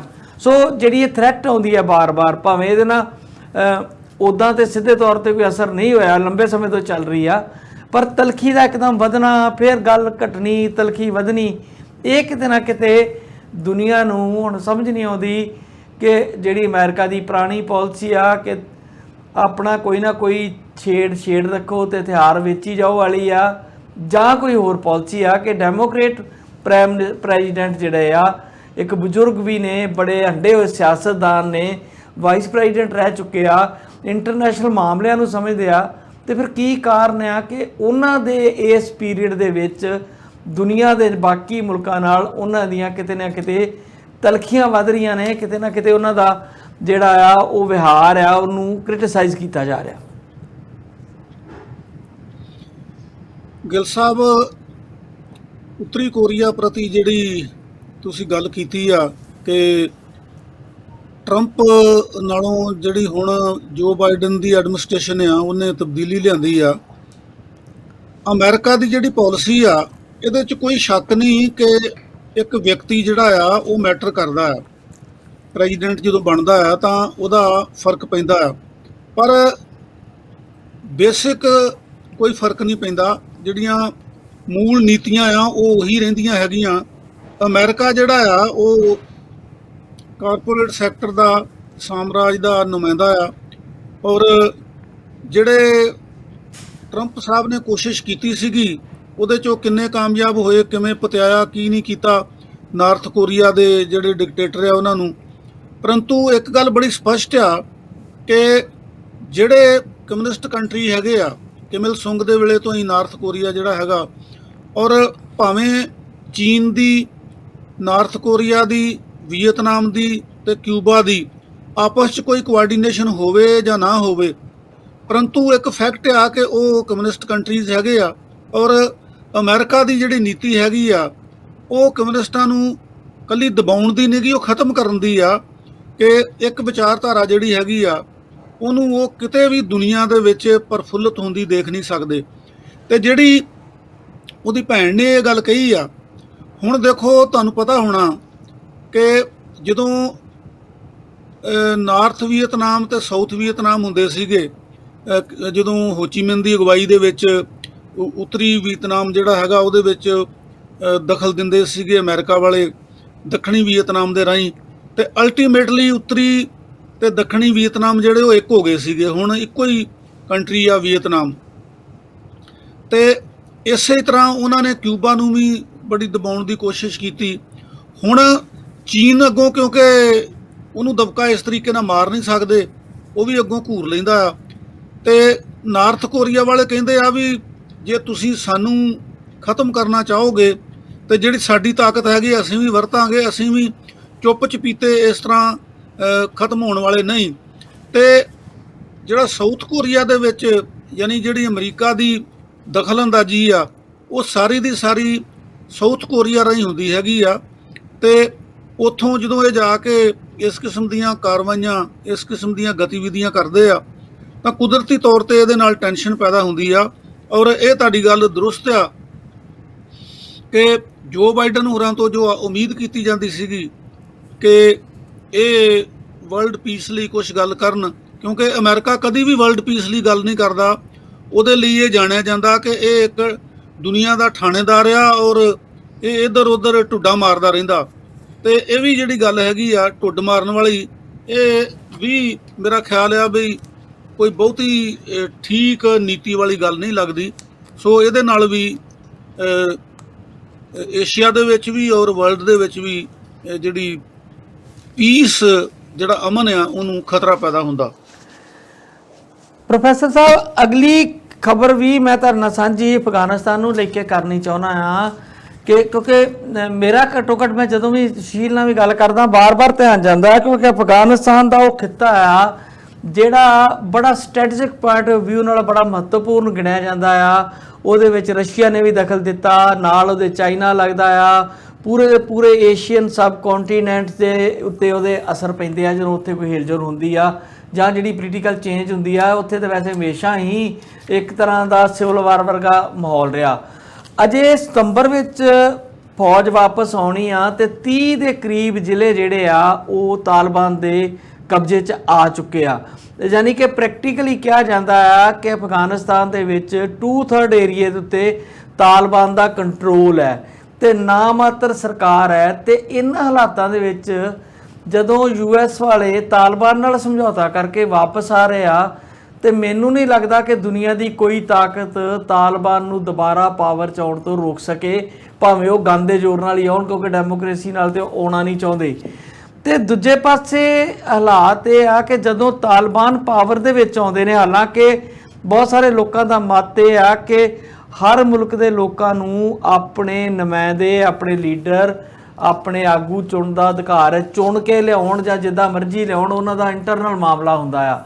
ਪਰ ਅਫਗਾਨਿਸਤਾਨ ਦਾ ਮਸਲਾ ਇਹ ਆ ਕਿ ਜਦੋਂ ਤਾਲਿਬਾਨ ਪਾਵਰ 'ਚ ਆਉਂਦੇ ਆ ਤੇ ਉਹ ਇਹੋ ਜਿਹੀਆਂ ਕਾਰਵਾਈਆਂ ਸ਼ੁਰੂ ਕਰ ਦਿੰਦੇ ਆ, ਜਿਵੇਂ ਤੁਹਾਨੂੰ ਯਾਦ ਹੋਣਾ ਆ ਕਿ ਪਿਛਲੀ ਮੁੱਲਾ ਉਮਰ ਦੇ ਵੇਲੇ ਜਿਹੜੀ ਸੀਗੀ ਪਾਵਰ 'ਚ ਆਏ, ਉਹਨਾਂ ਨੇ ਇਸਲਾਮ ਦੇ ਨਾਂ ਤੇ ਇਹੋ ਜਿਹੇ ਵੱਡੇ ਵੱਡੇ ਕੰਮ ਪੁੱਠੇ ਸਿੱਧੇ ਕੀਤੇ ਸੀਗੇ। ਬਹੁਤ ਸਾਰੇ ਲੋਕਾਂ ਨੂੰ ਮਾਰ ਦਿੱਤਾ ਗਿਆ, ਜਿਹੜੇ ਉੱਥੇ ਗੈਰ ਮੁਸਲਮ ਆ ਉਹਨਾਂ ਨਾਲ ਬਹੁਤ ਧੱਕੇ ਹੋਏ। ਤੇ ਉਸ ਤੋਂ ਇਲਾਵਾ ਜਿੱਦਾਂ ਬੁੱਧ ਦੇ ਬਣੇ ਹੋਏ ਹਿੰਦੂ ਕੁਸ਼ ਪਰਬਤ ਦੇ ਵਿੱਚ ਉਹਨਾਂ ਦੇ ਪੁਰਾਣੇ ਸਟੈਚੂ ਸੀਗੇ, ਉਹ ਬੰਬ ਲਾ ਕੇ ਉਡਾ ਦਿੱਤੇ ਗਏ। ਇੱਕ ਧਰੋਹਰ ਹੁੰਦੀ ਹੈ ਜੀ ਬੜੀ ਵੱਡੀ ਦੁਨੀਆ ਭਰ ਦੇ ਵਿੱਚ ਇਸ ਤਰ੍ਹਾਂ ਦੀ ਇਤਿਹਾਸਕ, ਉਹਨੂੰ ਨਸ਼ਟ ਕਰਨ ਵਾਲੇ ਪਾਸੇ ਜਿਹੜੇ ਉਹ ਤੁਰ ਪੈਂਦੇ ਨੇ। ਤੇ ਫਿਰ ਦੁਨੀਆ ਸੋਚਦੀ ਆ ਕਿ ਇਹਨਾਂ ਦੇ ਉੱਤੇ ਕੋਈ ਚੈੱਕ ਹੋਣਾ ਜਿਹੜਾ ਉਹ ਜ਼ਰੂਰੀ ਆ। ਸੋ ਹਾਲਾਤ ਫਿਰ ਉਸ ਪਾਸੇ ਨੂੰ ਮੋੜਾ ਕੱਟ ਰਹੇ ਆ, ਜਿਵੇਂ ਰਸ਼ੀਆ ਨੂੰ ਬੇਦਖਲ ਕਰਨ ਲਈ ਅਮਰੀਕਾ ਨੇ ਪਾਕਿਸਤਾਨ ਦੀ ਮਦਦ ਨਾਲ ਤਾਲਿਬਾਨ ਪੈਦਾ ਕਰਕੇ ਇੱਕ ਬੋਤਲ ਵਿੱਚ ਜਿਹੜਾ ਕਹਿੰਦੇ ਜਿੰਨ ਬੰਦ ਕਰ ਲਿਆ ਸੀਗਾ, ਜਿਹੜਾ ਉਹ ਬਾਰ-ਬਾਰ ਨਿਕਲਦਾ ਆ ਤੇ ਦੁਨੀਆ ਨੂੰ ਡਰਾਉਂਦਾ ਆ। ਸੋ ਤੁਹਾਡਾ ਕੀ ਖਿਆਲ ਆ ਕਿ ਅਫਗਾਨਿਸਤਾਨ ਨੂੰ ਲੈ ਕੇ ਵਰਲਡ ਪੋਲਿਟਿਕਸ ਕੀ ਹੋਣੀ ਚਾਹੀਦੀ ਆ? ਯੂਐਨਓ ਨਾਂ ਦੀ ਸੰਸਥਾ ਤੇ ਉੱਥੇ ਕੁਝ ਕਰ ਹੀ ਨਹੀਂ ਪਾ ਰਹੀ, ਤੇ ਜੇ ਸਿੱਧਾ ਦਖਲ ਦਿੰਦੇ ਨੇ ਨਾਟੋ ਵਾਲੇ ਮੁਲਕ ਜਾਂ ਰਸ਼ੀਆ, ਤੇ ਫਿਰ ਤੁਸੀਂ ਦੱਸਿਆ ਕਿ ਲੋਕ ਨਾਬਰ ਨੇ, ਉਹ ਕਿਸੇ ਦੀ ਅਧੀਨਗੀ ਮੰਨਦੇ ਨਹੀਂ। ਤੇ ਫਿਰ ਇੱਕ ਖਿੱਤਾ, ਇੱਕ ਛੋਟਾ ਜਿਹਾ ਖਿੱਤਾ ਜੇ ਸਾਰੀ ਦੁਨੀਆ ਨੂੰ ਡਿਸਟਰਬ ਕਰਦਾ ਰਹੇਗਾ ਤੇ ਫਿਰ ਉਹਦਾ ਕੀ ਹੱਲ ਹੈ ਅਲਟੀਮੇਟਲੀ? ਗਿੱਲ ਸਾਹਿਬ, ਤੁਸੀਂ ਠੀਕ ਕਿਹਾ ਕਿ ਅਜੇ ਸਤੰਬਰ ਦੇ ਵਿੱਚ ਫੌਜਾਂ ਉੱਥੋਂ ਵਾਪਸ ਆਉਣੀਆਂ ਨੇ ਅਮਰੀਕਾ ਦੀਆਂ, ਤੇ ਹੁਣੇ ਹੀ ਜਿਹੜਾ ਬਹੁਤ ਵੱਡਾ ਹਿੱਸਾ ਅਫਗਾਨਿਸਤਾਨ ਦਾ ਉਹ ਤਾਲਿਬਾਨ ਦੇ ਕਬਜ਼ੇ 'ਚ ਆ ਗਿਆ। ਹੁਣ ਇੱਕ ਤੁਸੀਂ ਸੁਣਿਆ ਹੋਣਾ ਨੈਬ ਕੋਟੀਆ ਘੁਮਿਆਰ, ਹਾਂਜੀ, ਉਹ ਬੜੇ ਸੋਹਣੇ ਨਿੱਕੇ ਹੁੰਦੇ ਸੁਣਦੇ ਹੁੰਦੇ ਸੀ। ਬਹੁਤ ਪੁਰਾਣੀ ਗੱਲ ਕਰ ਰਹੇ ਹੋ ਤੁਸੀਂ। ਇੱਕ ਤੇ ਸੁਣਦੇ ਸੀਗੇ ਨਾ ਜੀ, ਤੇ ਉਹ ਇੱਕ ਆਪਣੇ ਰਿਕਾਰਡ ਦੇ ਵਿੱਚ ਕਹਿੰਦਾ ਉਹ ਕਹੋ ਘੁਮਿਆਰਾ ਕਾਦਰਾ ਕਿੱਥੋਂ ਗੱਲ ਤੁਰੀ। ਗੱਲ ਤਾਂ ਗਿੱਲ ਸਾਹਿਬ ਇਹ ਆ ਵੀ ਵੇਖਣਾ ਇਹ ਆ ਵੀ ਕਿੱਥੋਂ ਗੱਲ ਤੁਰੀ ਆ, ਇਹ ਤਾਲਿਬਾਨ ਕਿੰਨੇ ਪੈਦਾ ਕੀਤੇ ਆ। ਹੁਣ ਦੇਖੋ ਨਾ, ਅਮਰੀਕਾ ਉੱਥੋਂ ਕਹਿੰਦਾ ਵੀ ਮੈਂ ਫੌਜਾਂ ਵਾਪਸ ਲੈ ਆਉਣੀਆਂ, ਤੇ ਨਾਲ ਡਰਦਾ ਵੀ ਆ ਵੀ ਪਾਕਿਸਤਾਨ ਦੇ ਵਿੱਚ ਮੈਨੂੰ ਅੱਡੇ ਬਣਾਉਣ ਦੀ, ਫੌਜੀ ਅੱਡੇ ਬਣਾਉਣ ਦੀ ਆਗਿਆ ਦਿੱਤੀ ਜਾਵੇ। ਡਰ ਕਿਉਂ ਆ? ਡਰ ਇਹ ਆ ਕਿ ਤੁਸੀਂ ਠੀਕ ਸ਼ਬਦ ਵਰਤਿਆ ਕਿ ਜਿੰਨ ਜਿਹੜਾ ਉਹ ਬੋਤਲ ਚੋਂ ਕੱਢਤਾ, ਤੇ ਜਿੰਨ ਜਿਹੜਾ ਨਾ ਇਹਦੇ ਬਾਰੇ ਕਿਹਾ ਜਾਂਦਾ ਜੀ ਉਹ ਬੋਤਲ ਚੋਂ ਕੱਢਣਾ ਤਾਂ ਸੌਖਾ ਆ, ਤੇ ਕਹਿੰਦੇ ਵੀ ਉਹ ਮੁੜ ਕੇ ਫਿਰ ਬੋਤਲ 'ਚ ਪੈਂਦਾ ਨਹੀਂਗਾ। ਜਿੱਦਾਂ ਕਹਿੰਦੇ ਵੀ ਸ਼ੇਰ ਦੀ ਸਵਾਰੀ ਜਿਹੜੀ ਆ ਨਾ, ਇਹ ਸ਼ੇਰ ਦੀ ਸਵਾਰੀ ਕਰਨੀ ਸੌਖੀ ਆ, ਪਰ ਮੁੜ ਕੇ ਸਵਾਰੀ ਕਰਕੇ ਬੰਦਾ ਉਤਰ ਨਹੀਂ ਸਕਦਾ ਉਹਦੇ ਤੋਂ। ਸੋ ਇਹ ਜਿਹੜੇ ਬੀਜ ਇਹਨਾਂ ਨੇ ਬੀਜੇ ਆ ਤਾਲਿਬਾਨ ਪੈਦਾ ਕਰਕੇ ਅਮਰੀਕਾ ਨੇ, ਉਹ ਹੁਣ ਇਹਨੂੰ ਆਪ ਵੱਢਣੇ ਪੈ ਰਹੇ ਆ। ਜਿੱਦਾਂ ਕਹਿੰਦੇ ਆ ਨਾ ਵੀ ਹੱਥਾਂ ਨਾਲ ਦਿੱਤੀਆਂ ਤੇ ਮੁੜ ਕੇ ਜਿਹੜੀਆਂ ਉਹ ਨਹੁੰਆਂ ਨਾਲ ਖੋਲਣੀਆਂ ਪੈਂਦੀਆਂ ਆ। ਇਹ ਗੰਢਾਂ ਜਿਹੜੀਆਂ ਅਮਰੀਕਾ ਨੇ ਪੈਦਾ ਕੀਤੀਆਂ ਆ, ਇਹ ਅਸਲ ਦੇ ਵਿੱਚ ਤਾਂ ਨੈਬ ਕੋਟੀਆ ਘੁਮਿਆਰ ਦੇ ਕਹਿਣ ਮੁਜਬ ਇਹਨਾਂ ਨੇ ਗੱਲ ਤੋਰੀ ਆ ਇਸ ਤਰੀਕੇ ਨਾਲ। ਤੇ ਹੁਣ ਜਦੋਂ ਜਿੰਨ ਬੋਤਲ 'ਚੋਂ ਕੱਢਤਾ ਤੇ ਉਹ ਹੁਣ ਬੋਤਲ 'ਚ ਪਵੇ ਕਿਉਂ? ਸੋ ਇਹ ਜਿਹੜੀ ਗੱਲ ਆ, ਤੁਹਾਡਾ ਮੁਤਾਲਬਾ ਇਹ ਬਹੁਤ ਫਿਕਰਮੰਦੀ ਵਾਲਾ ਆ।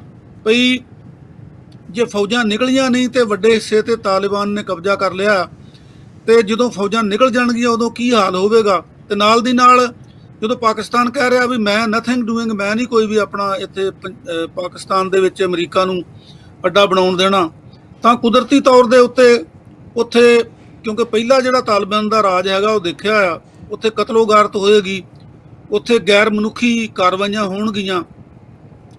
ਤੁਹਾਨੂੰ ਪਤਾ ਹੋਣਾ ਕਿ ਉਹਨਾਂ ਨੇ ਇਕੱਲੇ ਬੁੱਧ ਦੇ ਬੋਤੀ ਨਹੀਂ ਤੋੜੇ ਸੀਗੇ, ਉਹਨਾਂ ਨੇ ਸਿੱਖਾਂ ਦਾ ਰਹਿਣਾ ਵੀ ਮੁਹਾਲ ਕਰਤਾ ਸੀਗਾ ਉੱਥੇ, ਜਿਨ੍ਹਾਂ ਨੂੰ ਮੁੜ ਕੇ ਕੁਛ ਇੱਕ ਨੂੰ ਸਾਡੇ ਇੱਥੋਂ ਇੱਕ ਪਾਰਲੀਮੈਂਟ ਦੇ ਮੈਂਬਰ ਨੇ ਕੈਨੇਡਾ ਵਿੱਚ ਵੀ ਲਿਆਂਦਾ, ਔਰ ਭਾਰਤ ਸਰਕਾਰ ਨੇ ਵੀ ਉਹਨਾਂ ਨੂੰ ਪਨਾਹ ਦਿੱਤੀ। ਸੋ ਇਹ ਇੱਕ ਖਤਰਨਾਕ ਮਨਸੂਬਾ ਆ, ਖਤਰਨਾਕ ਖਿੱਤਾ ਆ, ਜਿੱਦਾਂ ਤੁਸੀਂ ਕਿਹਾ ਕਿ ਸਟ੍ਰੈਟਜਿਕ ਖਿੱਤਾ ਆ।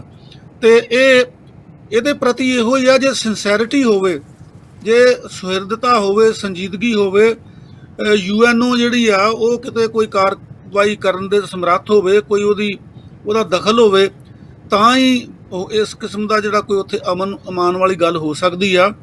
ਨਹੀਂ ਤਾਂ ਕਤਲੋ ਗਾਰਤ ਦੇ ਜਿਹੜੇ ਆ ਅਸਾਰ ਜ਼ਿਆਦਾ ਹੈਗੇ ਆ, ਔਰ ਪੀਸ ਡਿਸਟਰਬ ਹੋਣ ਦੇ, ਕਿਉਂਕਿ ਜਿਹੜੀ ਇੱਕ ਖਿੱਤੇ ਦੀ ਡਿਸਟਰਬਡ ਪੀਸ ਹੈਗੀ ਆ, ਉਹਦਾ ਵਰਲਡ ਪੀਸ ਦੇ ਉੱਤੇ ਅਸਰ ਪੈਂਦਾ ਆ। ਸੋ ਇਹ ਬੜੀ ਫਿਕਰਮੰਦੀ ਵਾਲੀ ਗੱਲ ਆ। ਬਿਲਕੁਲ ਪੈਂਦਾ ਪ੍ਰੋਫੈਸਰ ਸਾਹਿਬ, ਤੁਸੀਂ ਠੀਕ ਕਹਿ ਰਹੇ ਹੋ, ਪਰ ਮੈਨੂੰ ਹੈਰਾਨਗੀ ਇਹ ਹੁੰਦੀ ਆ ਕਿ ਜਦੋਂ ਤੇ ਘਟਨਾਵਾਂ ਵਾਪਰ ਰਹੀਆਂ ਹੁੰਦੀਆਂ ਜਾਂ ਘਟਨਾਵਾਂ ਨੂੰ ਵਾਪਰ ਲਈ ਜ਼ਮੀਨ ਤਿਆਰ ਕੀਤੀ ਜਾ ਰਹੀ ਹੁੰਦੀ ਆ, ਉਦੋਂ ਜਿਹੜੀਆਂ ਫੋਰਸਿਸ ਨੇ ਇਹ ਬਿਲਕੁਲ ਚੁੱਪ ਰਹਿੰਦੀਆਂ ਨੇ। ਮੈਂ ਹੁਣ ਤੁਹਾਨੂੰ ਬਰਮਾ ਦੀ ਮਿਸਾਲ ਦੇਣੀ ਚਾਹੁੰਦਾ ਆ। ਉੱਥੇ ਪਿਛਲੇ ਕੁਝ ਸਮੇਂ ਤੋਂ ਲੋਕ ਲੜ ਰਹੇ ਨੇ, ਉੱਥੇ ਚੁਣੀ ਹੋਈ ਸਰਕਾਰ ਨੂੰ ਫੌਜ ਨੇ ਦੁਬਾਰਾ ਸੱਤਾ ਹਥਿਆ ਲਈ ਤੇ ਉਹਨਾਂ ਨੂੰ ਅੰਦਰ ਕਰਤਾ। ਔਰ ਜਿਹੜੀ ਲੇਡੀ ਉੱਥੋਂ ਦੀ ਪ੍ਰਾਈਮ ਮਿਨਿਸਟਰ ਸੀਗੀ, ਉਹ ਬੜਾ ਸਾਰੀ ਉਮਰ ਉਹਨੇ ਜੇਲ੍ਹ 'ਚ ਕੱਟ ਲਈ, ਪਰਿਵਾਰ ਉਹਦਾ ਲੰਡਨ 'ਚ ਰੁਲ ਗਿਆ, ਤੇ ਉਹਨੂੰ ਨੋਬਲ ਪ੍ਰਾਈਜ਼ ਦੇ ਦਿੰਦੇ ਨੇ ਬਾਅਦ 'ਚ ਵੀ ਬੜਾ ਵੱਡਾ ਕੰਮ ਕੀਤਾ ਇੱਕ ਵਿਅਕਤੀ ਨੇ। ਨੈਲਸਨ ਮੰਡੇਲਾ ਦੀ ਸਾਡੇ ਸਾਹਮਣੇ ਆ ਕੇ 27 ਸਾਲ ਉਹ ਬੰਦਾ ਜੇਲ੍ਹ 'ਚ ਰੁਲਦਾ ਰਿਹਾ, ਤੇ ਚਲੋ ਬਾਅਦ 'ਚ ਆ ਕੇ ਉਹਨਾਂ ਆਖਰੀ ਉਮਰੇ ਥੋੜ੍ਹਾ ਸਮਾਂ ਉਹਨਾਂ ਨੇ ਕਹਿ ਰਾਜ ਭਾਗ ਕਰ ਲਿਆ। ਇਸ ਤਰ੍ਹਾਂ ਹੀ ਉਹ ਲੇਡੀ ਜਿਹੜੀ ਆ ਸੂਚਨ ਸ਼ਾਇਦ ਉਹਦਾ ਨਾਂ, ਉਹਨਾਂ ਨੂੰ ਨੋਬਲ ਪ੍ਰਾਈਜ਼ ਵੀ ਮਿਲ ਗਿਆ। ਉਹਨਾਂ ਨੇ ਵਧੀਆ ਤਰ੍ਹਾਂ ਦੀ ਸਰਕਾਰ ਵੀ ਸਥਾਪਿਤ ਕਰਤੀ, ਦੂਜੀ ਵਾਰ ਉਹਨਾਂ ਨੂੰ ਬਹੁਮਤ ਮਿਲ ਗਿਆ। ਕਾਨੂੰਨ ਫੌਜ ਨੇ ਇਦਾਂ ਦੇ ਬਣਾਤੇ ਕਿ ਉਹਨੂੰ ਵਿਦੇਸ਼ੀ ਨਾਗਰਿਕ ਘੋਸ਼ਿਤ ਕਰ ਦਿੱਤਾ ਗਿਆ, ਉਹਦੇ ਤੇ ਹੋਰ ਪਾਬੰਦੀਆਂ ਲਾ ਦਿੱਤੀਆਂ ਗਈਆਂ। ਉਹਦੀ ਹਾਲਾਤ ਲੋਕਪ੍ਰਿਯ ਪ੍ਰਾਈਮ ਮਿਨਿਸਟਰ ਹੋਣ ਦੇ ਬਾਵਜੂਦ ਵੀ ਕੇਜਰੀਵਾਲ ਤੋਂ ਵੀ ਬਦਤਰ ਕਰ ਦਿੱਤੀ ਉੱਥੇ, ਕਿ ਉਹ ਚਲਾ ਹੀ ਨਾ ਸਕੇ ਸ਼ਾਸਨ। ਜਿੱਦਾਂ ਭਾਰਤ ਵਿੱਚ ਤਜਰਬਾ ਹੋ ਰਿਹਾ ਇੱਕ, ਕਿ ਚੁਣੀਆਂ ਹੋਈਆਂ ਸਰਕਾਰਾਂ ਨੂੰ ਕਿਸ ਤਰੀਕੇ ਨਾਲ ਜਿਹੜਾ ਤੁਸੀਂ ਉਹਨਾਂ ਦੇ ਪਰ ਕੱਟਣੇ ਨੇ ਕਿ ਉਹ ਕੰਮ ਹੀ ਨਾ ਕਰ ਸਕਣ, ਉਹ ਆਪਣੀ ਆਪ ਕੋਈ ਹੋਂਦ ਦਿਖਾ ਹੀ ਨਾ ਸਕਣ।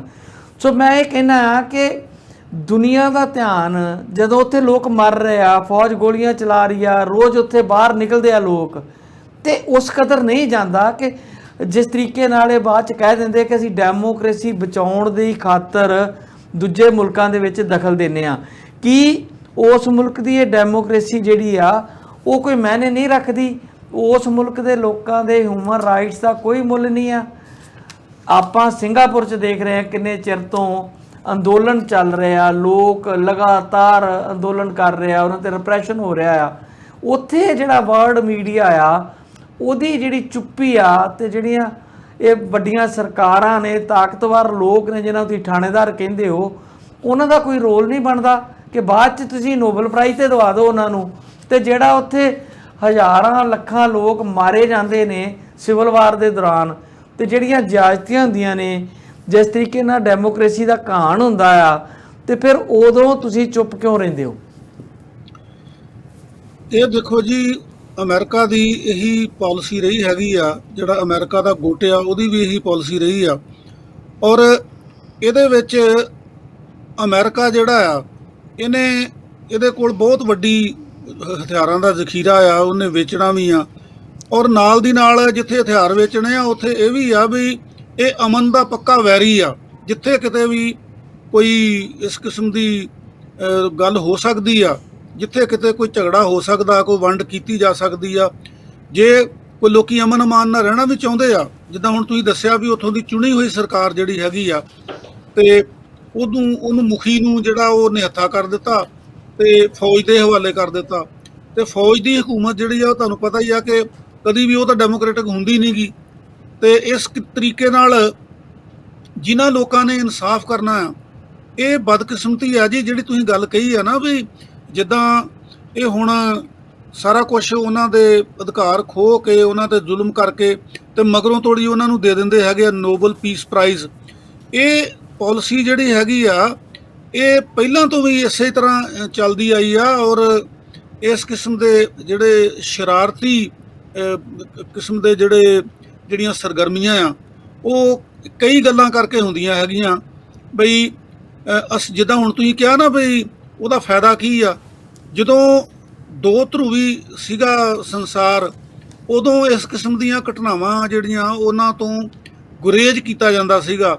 ਔਰ ਹੁਣ ਕਿਉਂਕਿ ਇੱਕ ਧਰੂਵੀ ਸੰਸਾਰ ਹੋ ਗਿਆ ਹੈਗਾ, ਸਾਨੂੰ ਬੜਾ ਮਹਿਸੂਸ ਹੁੰਦਾ ਆ ਕਿ ਯੂਐਨਓ ਕਾਹਦੇ ਲਈ ਬਣੀ ਹੈਗੀ ਆ। ਜੇ ਉਹਨੇ ਡੈਮੋਕ੍ਰੇਸੀ ਦੀ ਰਾਖੀ ਨਹੀਂ ਕਰਨੀ, ਮਨੁੱਖੀ ਅਧਿਕਾਰਾਂ ਦੀ ਰਾਖੀ ਨਹੀਂ ਕਰਨੀ, ਤੇ ਫਿਰ ਯੂਐਨਓ ਦਾ ਕੀ ਮਾਇਨਾ ਰਹਿ ਗਿਆ।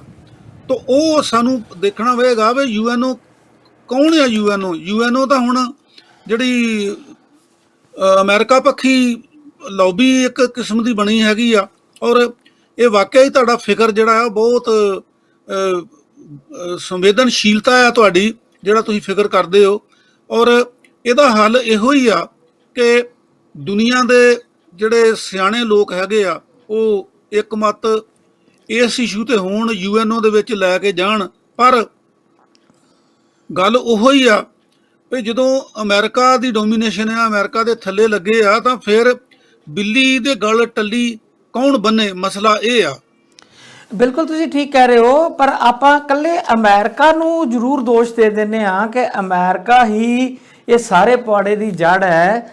ਪਰ ਦੂਜੇ ਪਾਸੇ ਜੇ ਵੇਖੀਏ ਤੇ ਜਿਹੜੇ ਲੈਫਟ ਵਾਲੇ ਆਪਣੇ ਆਪ ਨੂੰ ਕੰਟਰੀ ਕਹਿੰਦੇ, ਭਾਵੇਂ ਉਹ ਲੈਫਟ ਹੁਣ ਨਹੀਂ ਰਹੇ, ਰਸ਼ੀਆ ਵਗੈਰਾ, ਉਹਨਾਂ ਤੇ ਵੀ ਕਈ ਤਰ੍ਹਾਂ ਦੀਆਂ ਚੀਜ਼ਾਂ ਸਾਹਮਣੇ ਆਉਂਦੀਆਂ ਰਹਿੰਦੀਆਂ ਨੇ ਕਿ ਉਹ ਕਿਸੇ ਨਾ ਕਿਸੇ ਤਰੀਕੇ ਨਾਲ ਪੈਨੀਟ੍ਰੇਟ ਕਰਦੇ ਨੇ। ਜਿੱਦਾਂ ਪਿਛਲੇ ਦਿਨਾਂ 'ਚ ਤੁਹਾਨੂੰ ਪਾਈਪਲਾਈਨ ਨੂੰ ਬਲਾਸਟ ਨਾਲ ਉਡਾ ਦੇਣ ਵਾਲੀ ਗੱਲ ਦੀ ਸਮਝ ਲੱਗੀ ਹੋਵੇ, ਸੁਣੀ ਹੋਵੇ ਖਬਰ।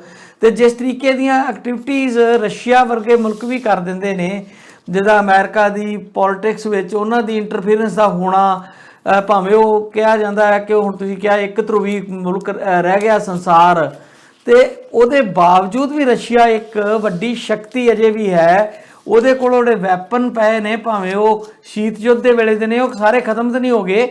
ਜੇ ਕਿਤੇ ਅਮਰੀਕਾ ਨੂੰ ਮਾੜੀ ਮੋਟੀ ਡਰ ਦੀ ਸੰਭਾਵਨਾ ਹੈ, ਤੇ ਜੇ ਰਸ਼ੀਆ ਕੋਲ ਹੈ, ਤੇ ਰਸ਼ੀਆ ਨੂੰ ਪੁਤਨ ਨੇ, ਭਾਵੇਂ ਉਹ ਡਿਕਟੇਟਰ ਬਣ ਕੇ ਬਹਿ ਗਏ ਨੇ, ਉਹਨਾਂ ਨੇ ਦੁਬਾਰਾ ਮੁੜ ਸਥਾਪਤੀ ਵਾਲੇ ਪਾਸੇ ਤੋਰਿਆ।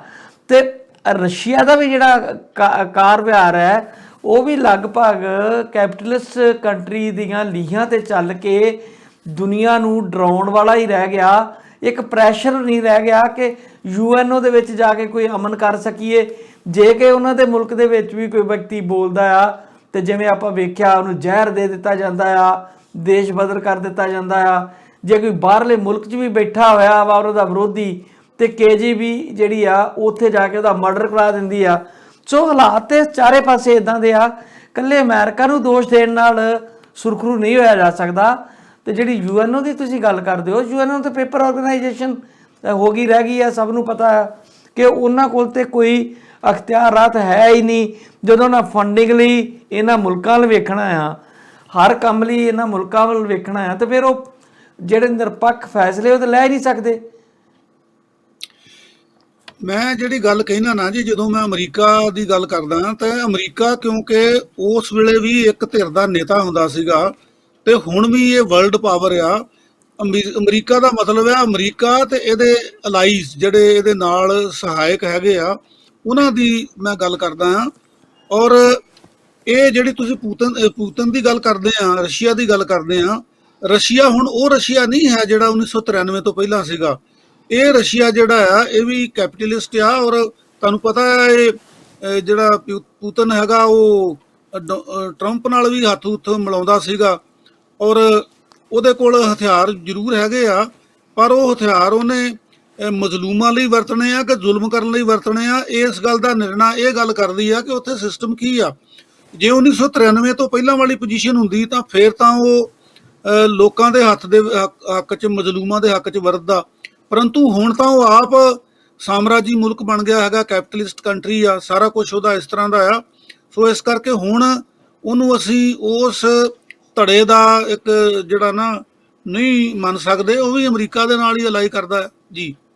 ਇਸ ਵੇਲੇ ਤੁਹਾਨੂੰ ਕੀ ਲੱਗਦਾ ਹੈ ਕਿ ਪੈਰਲਲ ਜਿਹੜਾ ਕੈਪੀਟਲਿਜ਼ਮ ਆ ਉਹਦੇ ਖਿਲਾਫ ਜਿਹੜੀ ਬੜੀ ਸਟਰੋਂਗ ਥਿਊਰੀ ਮਾਰਕਸਿਜ਼ਮ ਦੀ ਸੀਗੀ, ਉਹਨੂੰ ਮੰਨਣ ਵਾਲਾ ਕੋਈ ਮੁਲਕ ਦੁਨੀਆ ਤੇ ਹੈ ਜਿਹੜਾ ਨੇਕ ਨੀਤੀ ਨਾਲ ਉਹਦੇ ਲਈ ਕੰਮ ਕਰੇ, ਤੇ ਜਿਹੜਾ ਆਮ ਮਨੁੱਖ ਆ ਉਹਦੀ ਆਰਥਿਕ ਜ਼ਿੰਦਗੀ ਨੂੰ ਸੁਧਾਰਨ ਲਈ ਕੰਮ ਕਰ? ਬਹੁਤ ਸਾਰੇ ਦੁਨੀਆ ਭਰ ਦੇ ਮੁਲਕਾਂ 'ਚ ਕਮਿਊਨਿਸਟ ਪਾਰਟੀਆਂ ਨੇ, ਉਹਨਾਂ ਦਾ ਕਾਡਰ ਆ, ਤੁਸੀਂ ਜਿੱਥੇ ਮਰਜ਼ੀ ਚੱਲ ਜਾਓ, ਹਰ ਮੁਲਕ, ਕੈਨੇਡਾ ਵਰਗੇ ਮੁਲਕ 'ਚ ਵੀ ਕਮਿਊਨਿਸਟ ਪਾਰਟੀ ਹੈ। ਤੇ ਮੈਂ ਪਿਛਲੇ ਦਿਨੀ ਹਰਿੰਦਰ ਹੁੰਦਲ ਨਾਲ ਗੱਲ ਕਰ ਰਿਹਾ ਸੀ, ਉਹ ਕਹਿੰਦੇ ਜੀ ਬਹੁਤ ਭਵਿੱਖ ਸਾਡਾ ਉਜਵਲ ਹੈ, ਜਿਹੜਾ ਕਿ ਮੈਨੂੰ ਨਹੀਂ ਦਿਖਦਾ ਕਿ ਇੱਥੇ ਕੋਈ ਕਮਿਊਨਿਸਟ ਪਾਰਟੀਆਂ ਦਾ ਬਹੁਤ ਵੱਡਾ ਰੋਲ ਹੋਵੇ, ਸਵਾਏ ਇੱਕਾ ਦੁੱਕਾ। ਮੇਰੇ ਖਿਆਲ ਕਾਲ ਦੇ ਉੱਤੇ 5-7 ਬੰਦੇ ਇਕੱਠੇ ਹੁੰਦੇ ਆ ਔਰ ਉਹੀ ਹੁੰਦੇ ਆ।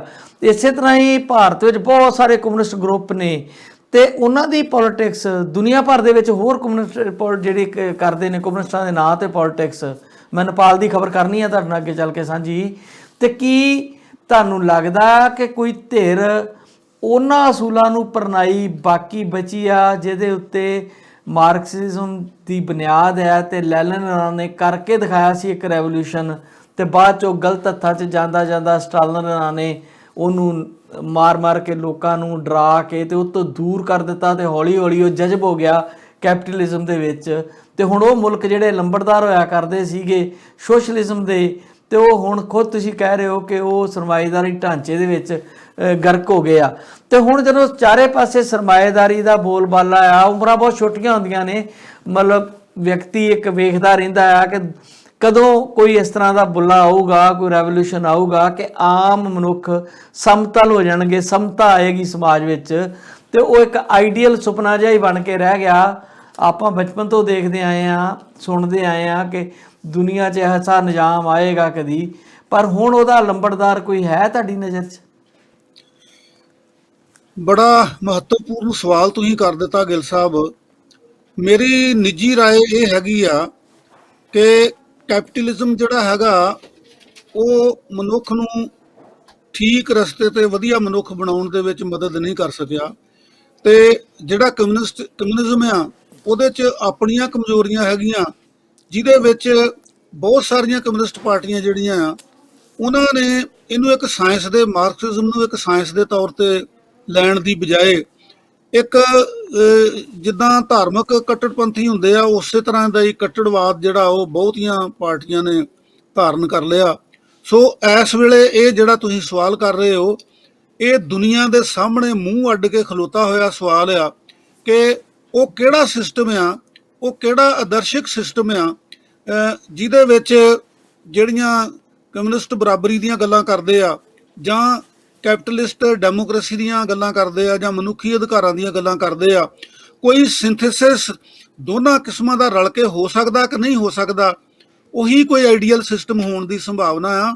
ਇਹਨਾਂ ਦੋਵਾਂ ਸਿਸਟਮ ਦੇ ਵਿੱਚੋਂ ਕੋਈ ਇੱਕ ਸਿਸਟਮ ਜਿਹੜਾ ਹੈਗਾ ਉਹ ਮੇਰੇ ਖਿਆਲ ਦੇ ਵਿੱਚ ਮਨੁੱਖਤਾ ਦੀ, ਮਨੁੱਖ ਦੀ ਭਲਾਈ ਲਈ ਕਾਰਗਰ ਨਹੀਂ ਹੋ ਸਕਦਾ। ਜਿੰਨੀਆਂ ਕੰਪਲੀਕੇਸ਼ਨਸ ਦਿਨ ਬ ਦਿਨ ਜ਼ਿੰਦਗੀ ਦੇ ਵਿੱਚ ਹੋ ਰਹੀਆਂ ਆ, ਸਿਸਟਮ ਜਿਹੜੇ ਆ ਉਹਨਾਂ ਦੇ ਵਿੱਚ ਆ ਰਹੀਆਂ ਆ, ਉਹਦੇ ਮੁਤਾਬਕ ਜਿਹੜਾ ਕਾਰਪੋਰੇਟ ਸੈਕਟਰ ਆ, ਕੈਪੀਟਲਿਸਟ ਸੈਕਟਰ ਆ, ਉਹਨਾਂ ਕੋਲ ਸਾਧਨ ਜ਼ਿਆਦਾ ਨੇ ਔਰ ਉਹਨਾਂ ਦੀ ਖੋਜ ਸਾਰਾ ਕੁਝ ਜਿਹੜਾ ਆ ਉਹਨਾਂ ਨੇ ਬਹੁਤ ਬੰਦੇ ਇਸ ਕੰਮ ਤੇ ਲਾਏ ਹੈਗੇ ਆ, ਬੜੀਆਂ ਏਜੰਸੀਆਂ ਇਸ ਕੰਮ ਤੇ ਲਾਈਆਂ ਨੇ।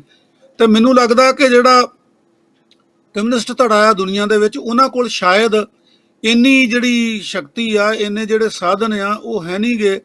ਤੇ ਇਸ ਕਰਕੇ ਮੈਂ ਮਹਿਸੂਸ ਕਰਦਾ ਹਾਂ ਕਿ ਇਹ ਦੋਨੇ ਸਿਸਟਮ ਜਿਹੜੇ ਹੈਗੇ ਆ ਉਹ ਮਨੁੱਖ ਨੂੰ ਚੰਗਾ ਮਨੁੱਖ ਨਹੀਂ ਬਣਾ ਸਕੇ। ਸੋ ਕੋਈ ਇਹਨਾਂ ਦੋਵਾਂ ਸਿਸਟਮਾਂ ਦੇ ਵਿੱਚੋਂ ਕੋਈ ਦੋਨਾਂ ਦੇ ਗੁਣਾਂ ਨੂੰ ਲੈ ਕੇ ਆ ਜਾਵੇ ਤਾਂ ਸ਼ਾਇਦ ਉਹ ਮਨੁੱਖ ਦੀ ਭਲਾਈ ਕਰ ਸਕਦਾ, ਸੰਸਾਰ ਦੀ ਭਲਾਈ ਕਰ ਸਕਦਾ।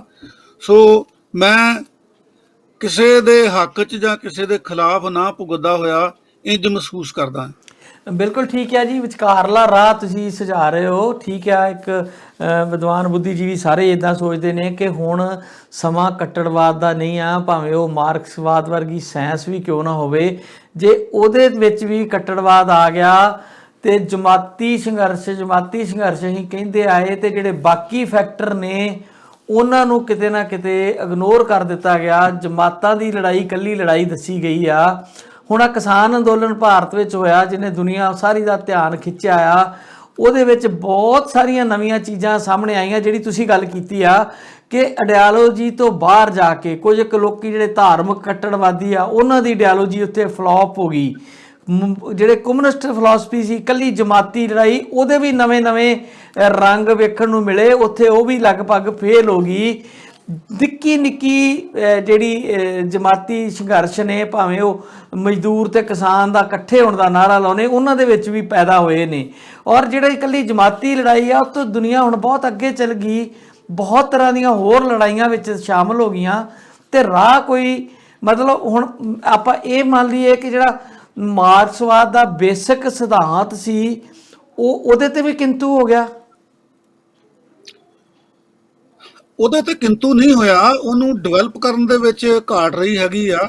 ਔਰ ਸਮੇਂ ਦੇ ਨਾਲ ਜਿਹੜੀਆਂ ਮੁਸ਼ਕਲਾਂ ਆਉਂਦੀਆਂ ਆ ਜ਼ਿੰਦਗੀ ਦੇ ਵਿੱਚ ਵੀ, ਆਪਾਂ ਦੇਖਦੇ ਆ ਨਾ 18 ਸਾਲ ਦੀ ਉਮਰ 'ਚ ਜੋ ਤੁਸੀਂ ਸੋਚਦੇ ਸੀਗੇ, ਉਹ 40 ਸਾਲ ਦੀ ਉਮਰ 'ਚ ਨਹੀਂ ਸੋਚਦੇ ਸੀਗੇ। ਜੋ 40 ਸਾਲ ਦੀ ਉਮਰ 'ਚ ਸੋਚਦੇ ਸੀਗੇ ਉਹ ਹੁਣ ਨਹੀਂ ਸੋਚਦੇ, ਕਿਉਂਕਿ ਅਸੀਂ ਲਾਈਫ ਦਾ ਤਜਰਬਾ ਜਿਹੜਾ ਹੈਗਾ ਉਹ ਆਪਣੇ ਤਜਰਬੇ ਨਾਲ, ਆਪਣੇ ਜੀਵਨ ਦੇ ਨਾਲ ਦੇਖਿਆ ਹੈਗਾ। ਔਰ ਸਿਧਾਂਤ ਜਿਹੜਾ ਹੈਗਾ, ਸਿਧਾਂਤ ਦੀ ਪਰਖ ਜਿਹੜੀ ਆ ਉਹ ਅਮਲ ਦੇ ਵਿੱਚ ਹੁੰਦੀ ਹੈਗੀ ਆ। ਕਿ ਤੁਸੀਂ 18 ਸਾਲ ਦੀ ਉਮਰ ਦੇ ਵਿੱਚ ਕੋਈ ਸਿਧਾਂਤ ਲੈ ਕੇ ਤੁਰੇ ਹੋ, ਪਰ ਉਹ ਸਿਧਾਂਤ ਜਿਹੜਾ ਹੈਗਾ ਉਹਨੂੰ ਤੁਸੀਂ ਪਰਖਿਆ ਤੇ ਉਹ ਪ੍ਰੈਕਟੀਕਲੀ ਪੂਰਾ ਨਹੀਂ ਉਤਰਿਆ ਹੈਗਾ।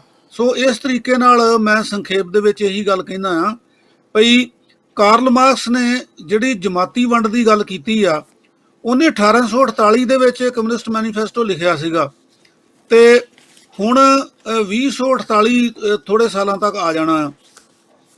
ਸੋ ਇੰਨੇ ਸਾਲਾਂ ਦੇ ਵਿੱਚ ਕਿੰਨੀਆਂ ਤਬਦੀਲੀਆਂ ਹੋਈਆਂ।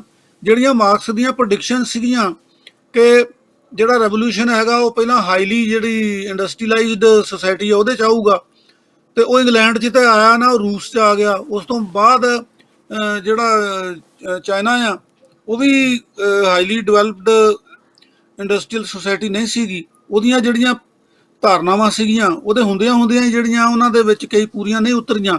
ਸੋ ਇਹ ਬਹੁਤ ਵੱਡਾ ਮਸਲਾ ਆ। ਮੇਰਾ ਖਿਆਲ ਤੁਸੀਂ ਤੇ ਮੈਂ ਇਹਨੂੰ ਇੰਨੀ ਛੇਤੀ ਨਹੀਂ ਨਿਬੇੜ ਸਕਦੇ। ਕਾਰਲ ਮਾਰਕਸ ਦੀ ਜਿਹੜੀ ਰੈਲੇਵੈਂਸ ਆ ਉਹ ਹੈਗੀ ਆ, ਨੋ ਡਾਊਟ, ਪਰ ਉਹਨੂੰ ਵਿਹਾਰ ਦੇ ਵਿੱਚ ਲਾਗੂ ਕਰਨ ਲਈ ਹੋਰ ਵੀ ਚੀਜ਼ਾਂ ਜਿਹੜੀਆਂ ਉਹ ਚਾਹੀਦੀਆਂ। ਜਿੱਦਾਂ ਮਸਲਨ ਮਨੁੱਖ ਜਿਹੜਾ ਆ ਉਹਨੂੰ ਇੱਕ ਜਿਹੜੀ ਸਪਿਰਿਚੁਅਲ ਸਪੇਸ ਆ ਉਹ ਵੀ ਚਾਹੀਦੀ ਆ ਲਾਈਫ ਦੇ ਵਿੱਚ, ਤੇ ਜੇ ਅਸੀਂ ਇਹਨੂੰ ਮਾਈਨਸ ਕਰ ਦਿੰਦੇ ਆ ਤਾਂ ਫਿਰ ਮੇਰਾ ਖਿਆਲ ਆ ਬਈ ਇਹ ਵੀ ਕੱਟੜਪੰਥੀ ਵਾਲੀ ਗੱਲ ਹੈਗੀ ਆ। ਔਰ ਇੱਕਦਮ ਜਿਹੜਾ ਮਨੁੱਖ ਨੂੰ ਪੂਰਾ ਦਬਾ ਕੇ ਰੱਖਣਾ, ਉਹਦੇ ਨਾਲ ਵੀ ਚੰਗਾ ਮਨੁੱਖ ਨਹੀਂ ਬਣ ਸਕਦਾ। ਸੋ ਇਹ ਭਾਈ ਜਿਹੜੇ ਦੋਨੇ ਸਿਸਟਮ ਹੈਗੇ ਆ ਉਹਨਾਂ ਦੇ ਵਿੱਚ ਖੋਜ ਕਰਨ ਵਾਲੀ ਗੱਲ ਹੈਗੀ ਆ, ਖਾਸ ਕਰਕੇ ਕਿਉਂਕਿ ਜਿਹੜਾ ਕੈਪੀਟਲਿਜ਼ਮ ਆ ਜਾਂ ਕਾਰਪੋਰੇਟ ਸੈਕਟਰ ਆ, ਇਹ ਤਾਂ ਮਨੁੱਖਤਾ ਨੂੰ ਲੁੱਟਣ ਵਾਸਤੇ ਆ, ਲੋਕਾਂ ਨੂੰ ਲੁੱਟਣ ਵਾਸਤੇ ਆ। ਪਰੰਤੂ ਇਸ ਲੁੱਟ ਤੋਂ ਬਚਾਉਣ ਲਈ ਜਿਹੜਾ ਸਿਸਟਮ ਹੈਗਾ ਉਹਨੂੰ ਕਿਵੇਂ ਮਜ਼ਬੂਤ ਕੀਤਾ ਜਾਵੇ, ਕਿਵੇਂ ਉਹਦੇ ਵਿੱਚ ਸਮੇਂ ਦੇ ਅਨੁਸਾਰ ਤਬਦੀਲੀਆਂ ਕਰਕੇ ਅੱਗੇ ਜਾਇਆ ਜਾਵੇ, ਇਹ ਵੱਡੇ ਸਵਾਲ ਨੇ। ਔਰ ਸਾਡੀ ਤੁਹਾਡੀ ਜ਼ਿੰਦਗੀ ਜਿਹੜੀ ਆ ਉਹ ਇਹਨਾਂ ਸਵਾਲਾਂ ਨੂੰ ਸਮਝਣ ਤੇ ਸੁਲਝਾਉਣ ਲਈ ਬੜੀ ਥੋੜੀ ਆ। ਜੀ ਬਸ ਹੁਣ ਭਾਰਤ ਵੱਲ ਵੀ ਜਾਣਦੇ ਆ ਥੋੜਾ ਜਿਹਾ। ਤੇ ਭਾਰਤ ਜਾਣ ਤੋਂ ਪਹਿਲਾਂ ਨੇਪਾਲ ਵਿੱਚੋਂ ਦੀ ਲੰਘ ਜੀਏ। ਭਾਰਤ ਵਿੱਚ ਜਦੋਂ ਕੋਈ ਭਗੌੜਾ ਹੁੰਦਾ ਤੇ ਵਾਇਆ ਨੇਪਾਲ ਭੱਜ ਕੇ ਜਾਂਦਾ ਬਾਹਰ, ਤੇ ਆਪਾਂ ਭਾਰਤ ਜਾਣ ਲਈ ਨੇਪਾਲ ਦੇ ਰਸਤੇ ਚੱਲੀਏ। ਉੱਥੇ ਮਾਓਵਾਦੀ ਸਰਕਾਰ ਕਹੀ ਜਾਂਦੀ ਸੀ ਓਲੀ ਰਾਂ ਦੀ, ਜਿਹੜੇ ਭਾਰਤ ਚੋਂ ਪੜ੍ਹ ਲਿਖ ਕੇ ਗਏ ਨੇ, ਚੰਡੀਗੜ੍ਹ ਪੜ੍ਹੇ ਨੇ ਮੇਰੇ ਖਿਆਲ ਉਹ, ਤੇ ਉਹ ਮਾਓਵਾਦੀ ਵਿਚਾਰਧਾਰਾ ਦੇ ਪੈਰੋਕਾਰ ਨੇ। ਵੈਸੇ ਉਹ ਸ਼ਰਮਾ ਨੇ ਲਿਖਦੇ ਔਰ ਹਿੰਦੂ ਨੇ। ਔਰ ਉਹਨਾਂ ਦੀ ਸਰਕਾਰ ਜਿਹੜੀ ਆ ਉਹ ਪਹਿਲਾਂ ਉਹਨਾਂ ਸੰਘਰਸ਼ ਕੀਤਾ, ਜਿਹੜੀ ਉੱਥੇ ਰਜਵਾੜਾਸ਼ਾਹੀ ਸੀ ਉਹਦਾ ਕਿਸਮ ਦਾ ਅੰਤ ਹੋਇਆ। ਫਿਰ ਡੈਮੋਕ੍ਰੈਟਿਕ ਸਰਕਾਰ ਆਈਆਂ, ਕਈ ਤਰ੍ਹਾਂ ਦੀਆਂ ਸਰਕਾਰਾਂ ਆਈਆਂ, ਤੇ ਅਲਟੀਮੇਟਲੀ ਓਲੀ ਹੀਰੀ ਬਣੇ। ਹੁਣ ਓਲੀ ਹੀਰਾਂ ਦੀ ਸਰਕਾਰ ਘੱਟ ਗਿਣਤੀ 'ਚ ਰਹਿ ਗਈ ਸੀ, ਤੇ ਉਹਨੂੰ ਅਸਤੀਫਾ ਦੇ ਕੇ ਬਾਹਰ ਜਾਣਾ ਪਿਆ, ਟੁੱਟਣਾ ਪਿਆ। ਤੇ ਉਸ ਤੋਂ ਬਾਅਦ ਜਿਹੜੇ ਆਪੋਜੀਸ਼ਨ ਧੜੇ ਸੀ ਉਹ ਕੋਈ ਮਜ਼ਬੂਤੀ ਦਿਖਾ ਨਾ ਸਕੇ, ਤੇ ਮਜਬੂਰੀ ਬਣ ਗਈ ਦੁਬਾਰਾ ਕਿ ਫਿਰ ਓਲੀ ਹੀਰਾਂ ਦੀ ਸਰਕਾਰ ਬਣ ਗਈ। ਹੁਣ ਪਿਛਲੇ ਲਗਾਤਾਰ ਉੱਥੇ ਘਮਸਾਨ ਮੱਚਿਆ ਹੋਇਆ ਉੱਥੋਂ ਦੀ ਲੋਕਲ ਪੋਲੀਟਿਕਸ ਦੇ ਵਿੱਚ, ਤੇ ਹੁਣ ਉਹਨਾਂ ਨੇ ਕੈਬਨਿਟ ਦਾ ਵਿਸਤਾਰ ਕੀਤਾ, ਉੱਤੇ ਸੁਪਰੀਮ ਕੋਰਟ ਨੇ ਰੋਕ ਲਾ ਦਿੱਤੀ ਆ। ਤੇ ਲੱਗਦਾ ਆ ਕਿ ਉੱਥੇ ਵੀ ਡੈਮੋਕ੍ਰੇਸੀ ਕਾਫੀ ਖਤਰੇ 'ਚ ਆ। ਤੇ ਭਾਰਤ ਨਾਲ ਸੰਬੰਧ ਇਹਨਾਂ ਦੇ ਮਾਓਵਾਦੀਆਂ ਦੇ ਆਉਣ ਨਾਲ ਕੁਝ ਵਿਗੜੇ, ਤੇ ਦੂਜੇ ਪਾਸੇ ਭਾਰਤ ਵਿੱਚ ਵੀ ਜਿਹੜੀ ਫਾਸਿਸਟ ਟਾਈਪ ਹਕੂਮਤ ਬਣੀ ਉਹਦੇ ਕਾਰਨਾਮਿਆਂ ਕਰਕੇ ਵੀ ਵਿਗੜੇ। ਜਿਵੇਂ ਨੇਪਾਲ ਦੀਆਂ ਬਾਰਡਰ ਨੂੰ ਸੀਲ ਕੀਤਾ ਗਿਆ, ਕਈ ਦਿਨ ਲੋਕ ਉੱਥੇ ਦੁਖੀ ਹੋਏ। ਹਾਲਾਂਕਿ ਕਹਿਣ ਨੂੰ ਉਹ ਦੋ ਮੁਲਕ ਨੇ, ਭਾਰਤ ਵਿੱਚ ਆਉਣਾ ਜਾਣਾ ਨੇਪਾਲ ਤੋਂ ਬਹੁਤ ਸੁਖਾਲਾ, ਭਾਰਤ ਦੀ ਆਰਮੀ 'ਚ ਨੇਪਾਲੀ ਕੰਮ ਕਰਦੇ ਨੇ। ਭਾਰਤ ਦੇ ਬਹੁਤ ਸਾਰੇ ਪਰਿਵਾਰਾਂ ਦੇ ਵਿੱਚ ਲੋਕੀ ਨੇਪਾਲੀ ਕੰਮ ਕਰਦੇ ਨੇ। ਨੇਪਾਲੀਆਂ ਨੂੰ ਬੜੀ ਭਾਰਤ ਦੇ ਲੋਕਾਂ ਦੀ ਤਰ੍ਹਾਂ ਹੀ ਮਾਨਤਾ ਮਿਲਦੀ ਆ। ਇੱਕ ਇਤਿਹਾਸਕ ਸਾਂਝ ਆ ਲੰਬੇ ਸਮੇਂ ਤੋਂ ਭਾਰਤ ਤੇ ਉੱਥੋਂ ਦੀ ਧਰਮ ਦੀ ਵੀ ਇੱਕ ਸਾਂਝ ਆ, ਬੋਲੀ ਦੀ ਵੀ ਸਾਂਝ ਆ। ਤੇ ਜਿਹੜੀ ਚਾਈਨਾ ਦੀ ਦਖਲਅੰਦਾਜ਼ੀ ਕਰਕੇ ਕੁਝ ਵਖਰੇਵੇਂ ਪਏ ਤੇ ਕੁਝ ਭਾਰਤ ਵਾਲੇ ਪਾਸਿਓਂ ਸਰਕਾਰ ਇਹੋ ਜਿਹੀ ਆਉਣ ਕਰਕੇ ਪਏ। ਤੇ ਕੀ ਤੁਸੀਂ ਸਮਝਦੇ ਹੋ ਕਿ ਨੇਪਾਲ ਜਿਹੜਾ ਆ ਜਿੱਦਾਂ ਚਾਈਨਾ ਗੰਢ ਧੁੱਪ ਕਰ ਰਿਹਾ ਨਿੱਕੇ ਨਿੱਕੇ ਮੁਲਕਾਂ ਨਾਲ, ਲੰਕਾ ਨਾਲ, ਨੇਪਾਲ ਨਾਲ, ਹੋਰ ਛੋਟੇ ਬਰਮਾ, ਭੂਟਾਨ ਆਲੇ ਦੁਆਲੇ ਜਿੱਥੇ ਉਹਦਾ ਵੀ ਜਾਲ ਫੈਲ ਰਿਹਾ, ਤੇ ਭਾਰਤ ਜਿਹੜਾ ਆ ਉਹ ਇਹਦੇ ਬਾਰੇ ਚੇਤਨ ਤੌਰ ਤੇ ਕੁਝ ਪੇਸ਼ਬੰਦੀ ਕਰਦਾ ਆ, ਕੋਈ ਦੋਸਤੀ ਦਾ ਹੱਥ ਵਧਾਉਂਦਾ ਆ, ਕੋਈ ਆਪਣੀ ਮਦਦ ਉਹਨਾਂ ਮੁਲਕਾਂ ਨੂੰ ਦਿੰਦਾ ਆ ਜਾਂ ਨਹੀਂ? ਜੇ ਉਹ ਦਿੰਦਾ ਤੇ ਦਖਲਅੰਦਾਜ਼ੀ ਮੰਨੀ ਜਾਂਦੀ, ਜਿਵੇਂ ਮੈਂ ਹੁਣੇ ਬਰਮਾ ਦੀ ਗੱਲ ਕਰਕੇ ਹਟਿਆ ਆ। ਤੇ ਭਾਰਤ ਦਾ ਰੁਖ ਵੀ ਜਿਹੜਾ ਆ ਉਸ ਖਿੱਤੇ 'ਚ ਸਾਇਲੈਂਟ ਹੈ। ਕੋਈ ਵਿਦੇਸ਼ ਨੀਤੀ ਭਾਰਤ ਦੀ ਵੀ ਕਲੀਅਰ ਕੱਟ ਨਹੀਂ ਨਜ਼ਰ ਆ ਰਹੀ। ਅੰਦਰੂਨੀ ਨੀਤੀ ਤੇ ਜੋ ਹੈਗੀ ਉਹ ਵੇਖ ਹੀ ਲਈ ਆਪਾਂ, ਪਰ ਜਿਹੜੀ ਭਾਰਤ ਦੀ ਵਿਦੇਸ਼ ਨੀਤੀ ਆ ਉਹ ਬੜੀ ਕਮਜ਼ੋਰ ਪਈ ਨਜ਼ਰ ਆ ਰਹੀ ਹੈ ਕਿਤੇ ਮੈਨੂੰ। ਅਸੀਂ ਗਿੱਲ ਸਾਹਿਬ ਭਲੀ ਭਾਂਤ ਜਾਣਦੇ ਹਾਂ ਕਿ ਦੁਨੀਆ ਦੇ ਵਿੱਚ ਇੱਕੋ ਇੱਕ ਹਿੰਦੂ ਸਟੇਟ ਆ, ਤੇ ਉਹ ਹਿੰਦੂ ਸਟੇਟ ਹੈਗੀ ਆ ਨੇਪਾਲ। ਨੇਪਾਲ ਦੇ ਵਿੱਚ ਸਾਡੀ ਜਿਹੜੀ ਭਾਰਤ ਦੀ ਮੋਦੀ ਸਾਹਿਬ ਦੀ ਗਵਰਨਮੈਂਟ ਆ, ਇਹ ਵੀ ਹਿੰਦੂਤਵ ਦੀ ਮਦਈ ਆ, ਤੇ ਉੱਥੇ ਹਿੰਦੂ ਸਟੇਟ ਹੈਗੀ ਆ ਕਿਉਂਕਿ ਉੱਥੇ ਮਾਓਵਾਦੀ ਹਕੂਮਤ ਦੇ ਵਿੱਚ ਸੀਗੇ। ਤੇ ਦੂਜੀ ਗੱਲ ਇਹ ਹੈਗੀ ਆ ਬਈ ਭਾਰਤ ਦੇ ਜਿਹੜੇ ਮਾਣਯੋਗ ਪ੍ਰਧਾਨ ਮੰਤਰੀ ਨੇ, ਉਹਨਾਂ ਨੇ ਐਸੀ ਵਿਦੇਸ਼ ਨੀਤੀ ਆਪਣੀ ਬਣਾਈ ਆ ਬਈ ਜਿਹੜੇ ਸਿਆਣੇ ਨੇਤਾ ਹੁੰਦੇ ਆ ਉਹ ਆਪਣੀ ਵਿਦੇਸ਼ ਨੀਤੀ ਇਸ ਤਰ੍ਹਾਂ ਬਣਾਉਂਦੇ ਆ ਕਿ ਉਹ ਪਹਿਲਾਂ ਆਪਣੇ ਗੁਆਂਢੀਆਂ ਨਾਲ ਆਪਣੇ ਸਬੰਧ ਜਿਹੜੇ ਆ ਉਹ ਸੁਖਾਵੇਂ ਰੱਖਣ ਦਾ ਯਤਨ ਕਰਦੇ ਆ, ਤੇ ਤਾਂ ਹੀ ਉਹ ਦੂਰ ਦੇਸ਼ਾਂ ਦੇ ਨਾਲ ਸਬੰਧ ਸੁਖਾਵੇਂ ਰੱਖ ਸਕਦੇ ਆ।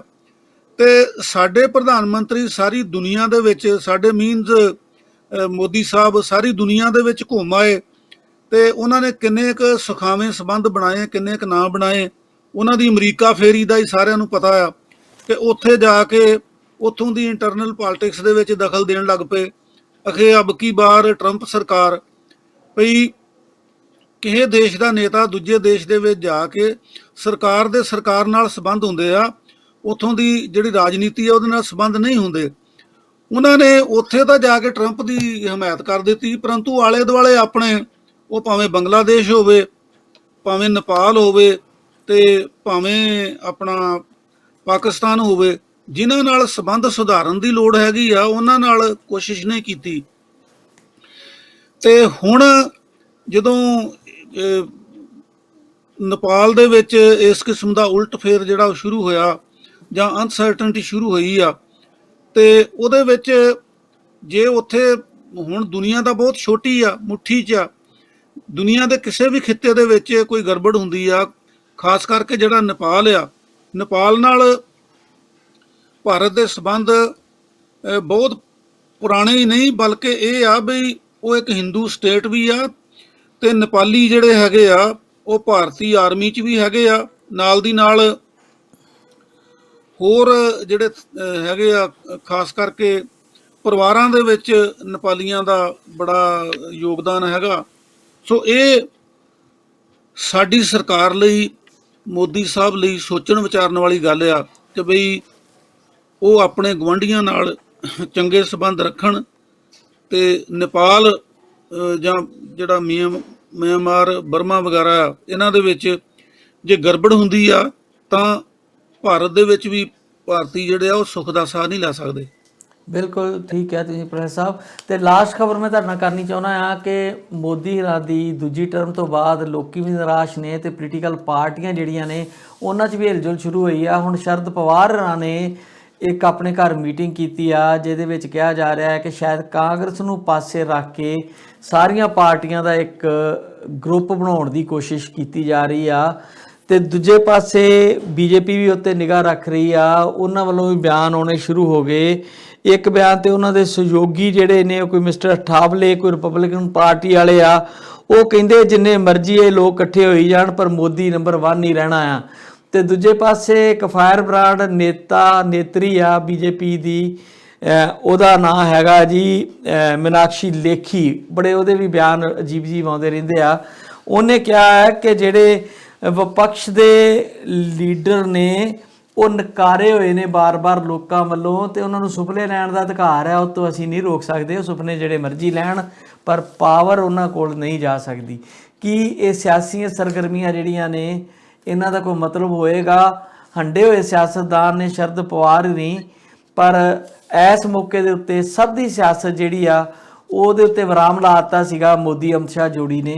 ਤੇ ਹੁਣ ਕੀ ਲੱਗਦਾ ਹੈ ਕਿ ਕੋਈ ਰਾਹ ਹੈ ਕਿ ਸੰਗਠਨ ਤੌਰ ਤੇ ਕਦੀ ਸੋਚਦੇ ਹੁੰਦੇ ਸੀ ਵੀ ਬਾਕੀ ਦਲ ਤਾਂ ਹਾਰ ਜਾਂਦੇ ਆ ਕਿ ਕਾਂਗਰਸ ਦਾ ਮੁਕਾਬਲਾ ਕਰਨ ਲਈ ਇਕੱਠੇ ਨਹੀਂ ਹੁੰਦੇ, ਤੇ ਹੁਣ ਸਮੱਸਿਆ ਇਹ ਆ ਕਿ ਬੀਜੇਪੀ ਦਾ ਮੁਕਾਬਲਾ ਕਰਨ ਲਈ ਬਾਕੀ ਦਲ ਇਕੱਠੇ ਨਹੀਂ ਹੋ ਪਾ ਰਹੇ ਜਾਂ ਨਹੀਂ ਹੋਇਆ ਜਾ ਰਿਹਾ, ਉਹਨਾਂ ਨੂੰ ਡਰਾ ਦਿੱਤਾ ਜਾਂਦਾ, ਉਹਨਾਂ ਤੇ ਉਹ ਸਰਕਾਰੀ ਤੋਤਾ ਬੈਠਾ ਹੋਇਆ, CBI ਕਈ ਕੁਝ ਆ, ਕਿਉਂਕਿ ਤੰਤਰ ਭ੍ਰਿਸ਼ਟ ਆ ਤੇ ਉਮੀਦ ਕੋਈ ਬਾਕੀ ਬਚੀ ਨਹੀਂ। ਤੁਸੀਂ ਕਿੱਦਾਂ ਵੇਖਦੇ ਹੋ ਇਸ ਗੱਠਜੋੜ ਜਿਹੜਾ ਚੱਲ ਰਿਹਾ ਉਹਨੂੰ?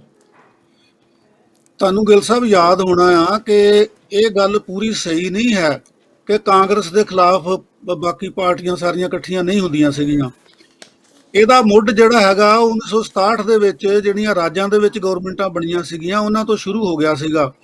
ਪੰਜਾਬ ਦੇ ਵਿੱਚ ਤੁਹਾਨੂੰ ਯਾਦ ਹੋਣਾ ਕਿ 1967 ਦੇ ਵਿੱਚ ਜਿਹੜੀ ਸਰਦਾਰ ਗੁਰਨਾਮ ਸਿੰਘ ਦੀ ਅਗਵਾਈ ਦੇ ਵਿੱਚ ਗਵਰਨਮੈਂਟ ਬਣੀ ਸੀਗੀ, ਉਹਦੇ ਵਿੱਚ ਸੰਤ ਫਤਿਹ ਸਿੰਘ ਵਾਲਾ ਅਕਾਲੀ ਦਲ, ਮਾਸਟਰ ਤਾਰਾ ਸਿੰਘ ਵਾਲਾ ਅਕਾਲੀ ਦਲ, ਦੋਵੇਂ ਕਮਿਊਨਿਸਟ ਪਾਰਟੀਆਂ, ਉਸ ਵੇਲੇ ਬੀਜੇਪੀ ਨਹੀਂ ਹੁੰਦੀ ਸੀਗੀ, ਜਨਸੰਘ ਸੀਗਾ, ਉਹ ਸ਼ਾਮਲ ਸੀਗੀਆਂ। ਸਤਪਾਲ ਡਾਂਗ ਉਹਦੇ ਵਿੱਚ ਫੂਡ ਸਪਲਾਈ ਮੰਤਰੀ ਬਣੇ ਸੀਗੇ, ਤੇ ਉਸ ਮੋਰਚੇ ਦੇ ਚੇਅਰਮੈਨ ਕਾਮਰੇਡ ਹਰਕਿਸ਼ਨ ਸਿੰਘ ਸੁਰਜੀਤ ਸੀਗੇ, ਤੇ ਉਹ ਐਂਟੀ ਕਾਂਗਰਸ ਜਿਹੜੇ ਮੋਰਚੇ ਬਣੇ ਸੀਗੇ 1967 ਦੇ ਵਿੱਚ, ਉਹਦੀ ਉਦਾਹਰਨ ਸੀਗੀ। ਫਿਰ 1999 ਦੇ ਵਿੱਚ ਜਦੋਂ VP ਸਿੰਘ ਦੀ ਗਵਰਨਮੈਂਟ ਬਣੀ ਆ, ਤਾਂ ਉਦੋਂ ਵੀ ਆਲਮੋਸਟ ਐਵਰੀਬਾਡੀ ਅਗੇਂਸਟ ਕਾਂਗਰਸ ਜਿਹੜੇ ਆ ਉਹ ਇਕੱਠੇ ਸੀਗੇ। ਬੀਜੇਪੀ ਵੀ ਉਹ 'ਚ ਸ਼ਾਮਲ ਸੀਗੀ, ਉਹਦੇ 'ਚ VP ਸਿੰਘ ਤੇ ਹੋਰ ਦੂਜੀਆਂ ਜਿਹੜੀਆਂ ਪਾਰਟੀਆਂ ਸਪੋਰਟ ਕਰਦੀਆਂ ਸੀਗੀਆਂ ਉਹਨਾਂ ਨੂੰ। ਹੁਣ ਇਹ ਜਿਹੜਾ ਜਿਹਨੂੰ ਉਹ ਇੱਕ ਮੰਚ ਕਹਿੰਦੇ ਹੈਗੇ ਆ, ਉਹ ਮੀਟਿੰਗ ਇਹਨਾਂ ਨੇ ਇੱਕ ਜਿੱਦਾਂ ਹੁੰਦਾ ਨਾ ਫੀਲਾ ਸੁੱਟਿਆ ਹੈਗਾ ਕਿ ਇਹ ਇੰਡੀਕੇਟ ਕਰਕੇ ਦੇਖੀਏ ਭਈ ਬੀਜੇਪੀ ਦੀਆਂ ਜਿਹੜੀਆਂ ਵਿਰੋਧੀ ਪਾਰਟੀਆਂ ਉਹ ਸਾਰੀਆਂ ਇਕੱਠੀਆਂ ਹੁੰਦੀਆਂ ਕਿ ਨਹੀਂ ਹੁੰਦੀਆਂ। ਇਹ ਮੀਟਿੰਗ ਜਿਹੜੀ ਆ ਉਹ ਸ਼ਰਦ ਪਵਾਰ ਹੋਰਾਂ ਦੇ ਘਰ ਦੇ ਵਿੱਚ ਹੋਈ ਆ, ਪਰ ਸ਼ਰਦ ਪਵਾਰ ਹੋਣੀ ਕਹਿੰਦੇ ਆ ਵੀ ਇਹ ਮੀਟਿੰਗ ਮੈਂ ਨਹੀਂ ਸੱਦੀ, ਮੇਰੇ ਘਰ ਦੇ ਵਿੱਚ ਕੀਤੀ ਗਈ ਆ।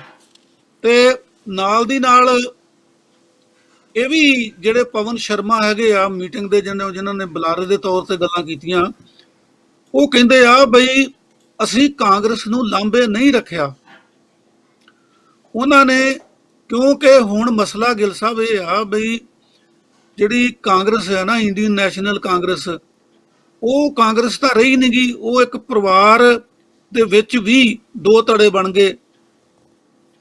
ਮਾਂ ਜਿਹੜੀ ਆ ਉਹ ਉਹਦੀ ਇੱਕ ਹੋਰ ਪੋਜੀਸ਼ਨ ਆ, ਹੋਰ ਸਟੈਂਡ ਆ, ਤੇ ਭੈਣ ਭਰਾ ਜਿਹੜੀ ਪ੍ਰਿਯੰਕਾ ਗਾਂਧੀ ਵਾਡਰਾ ਤੇ ਰਾਹੁਲ ਗਾਂਧੀ ਆ, ਉਹਨਾਂ ਦੇ ਵਿਚਾਰ ਹੋ ਰਿਹਾ। ਹੁਣ ਉਹਦੇ 'ਚ ਇਹ ਆਮ ਬੰਦੇ ਵੀ ਲੋਕ ਸਮਝਦੇ ਆ, ਸਾਰੇ ਸਿਆਸਤਦਾਨ ਵੀ ਸਮਝਦੇ ਆ, ਇਫੈਕਟ ਵੀ ਆ ਕਿ ਉਹਨਾਂ ਦੀ ਹੁਣ ਕੋਈ ਪੋਜੀਸ਼ਨ ਜਿਹੜੀ ਆ ਕਾਂਗਰਸ ਦੀ ਨਹੀਂ ਰਹੀ। ਤੇ ਇਸ ਵੇਲੇ ਜੇ ਕਿਸੇ ਨੇ ਮੋਰਚਾ ਬੰਨ੍ਹਣਾ ਆ, ਮੋਰਚੇ ਦੀ ਅਗਵਾਈ ਕਰਨੀ ਆ, ਮੋਰਚੇ ਨੂੰ ਸਹੀ ਸਲਾਮਤ ਚਲਾਉਣਾ ਆ, ਤੇ ਇਸ ਵੇਲੇ ਜਿਹੜੇ ਨੈਸ਼ਨਲ ਲੀਡਰ ਨੇ ਉਹਨਾਂ ਦੇ ਵਿੱਚ ਸ਼ਰਦ ਪਵਾਰ ਜਿਹੜੇ ਆ ਉਹ ਸੀਨੀਅਰ ਮੋਸਟ ਆ। ਮਮਤਾ ਬੈਨਰਜੀ ਦੀ ਚੜ੍ਹਤ ਹੋਈ ਹੈ ਇਹਨਾਂ ਚੋਣਾਂ ਦੇ ਵਿੱਚ, ਤੇ DMK ਦਾ MK ਸਟਾਲਿਨ ਜਿਹੜਾ ਆ ਉਹ ਵੀ ਇੱਕ ਤਰੀਕੇ ਨਾਲ ਨਵਾਂ ਆ। ਸੋ ਇਸ ਕਰਕੇ ਸੰਭਾਵਨਾਵਾਂ ਗਿੱਲ ਸਾਹਿਬ ਹੈਗੀਆਂ ਆ ਇਹਦੇ ਵਿੱਚ। ਇਹ ਉਹਨਾਂ ਨੇ ਇੱਕ ਫੀਲਾ ਸੁੱਟ ਕੇ ਦੇਖਿਆ ਆ। ਉਹਨਾਂ ਨੇ ਇਹ ਵੀ ਕਿਹਾ ਆ ਪਵਾਰ ਸਾਹਿਬ ਨੇ ਵੀ ਜੇ ਮੇਰੇ ਨਾਲ ਕੋਈ ਗੱਲ ਕਰੇਗਾ ਤਾਂ ਮੈਂ ਕਹਾਂਗਾ ਦੇਖੋ ਜੀ ਮੈਂ ਤਾਂ ਉਹਨਾਂ ਨੂੰ ਸਪੇਸ ਪ੍ਰੋਵਾਈਡ ਕੀਤੀ ਆ, ਮੇਰੇ ਘਰ ਦੇ ਵਿੱਚ ਮੀਟਿੰਗ ਹੋਈ ਆ।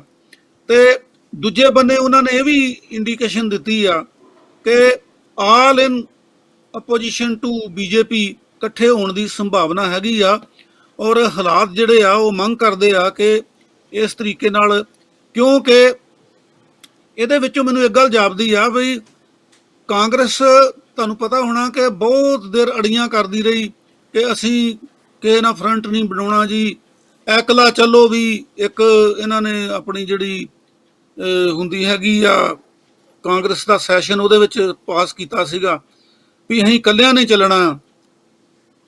ਸੋ ਹੁਣ ਮੈਨੂੰ ਲੱਗਦਾ ਵੀ ਹਾਲਾਤ ਬਦਲੇ ਆ ਤੇ ਕਾਂਗਰਸ ਨੂੰ ਲੀਡਰਸ਼ਿਪ ਮਿਲਣ ਦੀ ਸੰਭਾਵਨਾ ਕੋਈ ਨਹੀਂ ਗੀ, ਕਿਉਂਕਿ ਦਿਨੋਂ ਦਿਨ ਉਹਦਾ ਵਕਾਰ ਜਿਹੜਾ ਉਹ ਥੱਲੇ ਜਾਂਦਾ ਰਿਹਾ ਹੈਗਾ ਔਰ ਉਹਨਾਂ ਕੋਲ ਕੋਈ ਨੈਸ਼ਨਲ ਲੀਡਰ ਵੀ ਇਸ ਕਿਸਮ ਦਾ ਹੈ ਨਹੀਂਗਾ।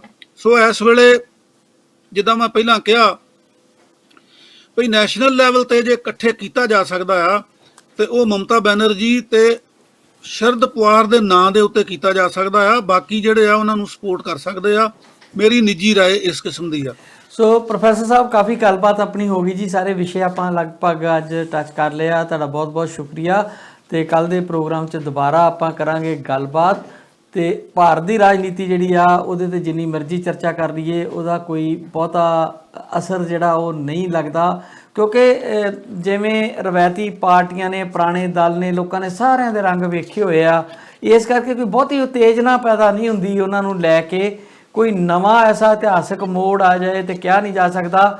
ਇੱਦਾਂ ਦੀਆਂ ਮੀਟਿੰਗਾਂ ਕਰਕੇ ਇੱਕ ਤਾਕਤਵਰ ਸਰਕਾਰ ਨੂੰ ਪਲਟਾ ਸਕਣਾ ਸ਼ਾਇਦ ਇੰਨਾ ਆਸਾਨ ਨਹੀਂ ਹੈ। ਬਾਕੀ ਉਹਨਾਂ ਦੇ ਆਪਣੇ ਜਿਹੜੇ ਪਿਛੋਕੜ ਨੇ ਸਾਰੇ ਲੀਡਰਾਂ ਦੇ, ਉਹ ਵੀ ਕਿਤੇ ਨਾ ਕਿਤੇ ਉਹਨਾਂ ਦੇ ਰਾਹ ਦਾ ਡਿੱਕਾ ਬਣ ਜਾਇਆ ਕਰਦੇ ਆ। ਸੋ ਦੇਖਦੇ ਹਾਂ ਕਿ ਭਾਰਤ ਦੀ ਰਾਜਨੀਤੀ ਕਿਹੜਾ ਰੁਖ ਇਖਤਿਆਰ ਕਰਦੀ ਆ। ਆਪਾਂ ਇਹ ਗੱਲਾਂ ਕਰਦੇ ਰਿਹਾ ਕਰਨਾ।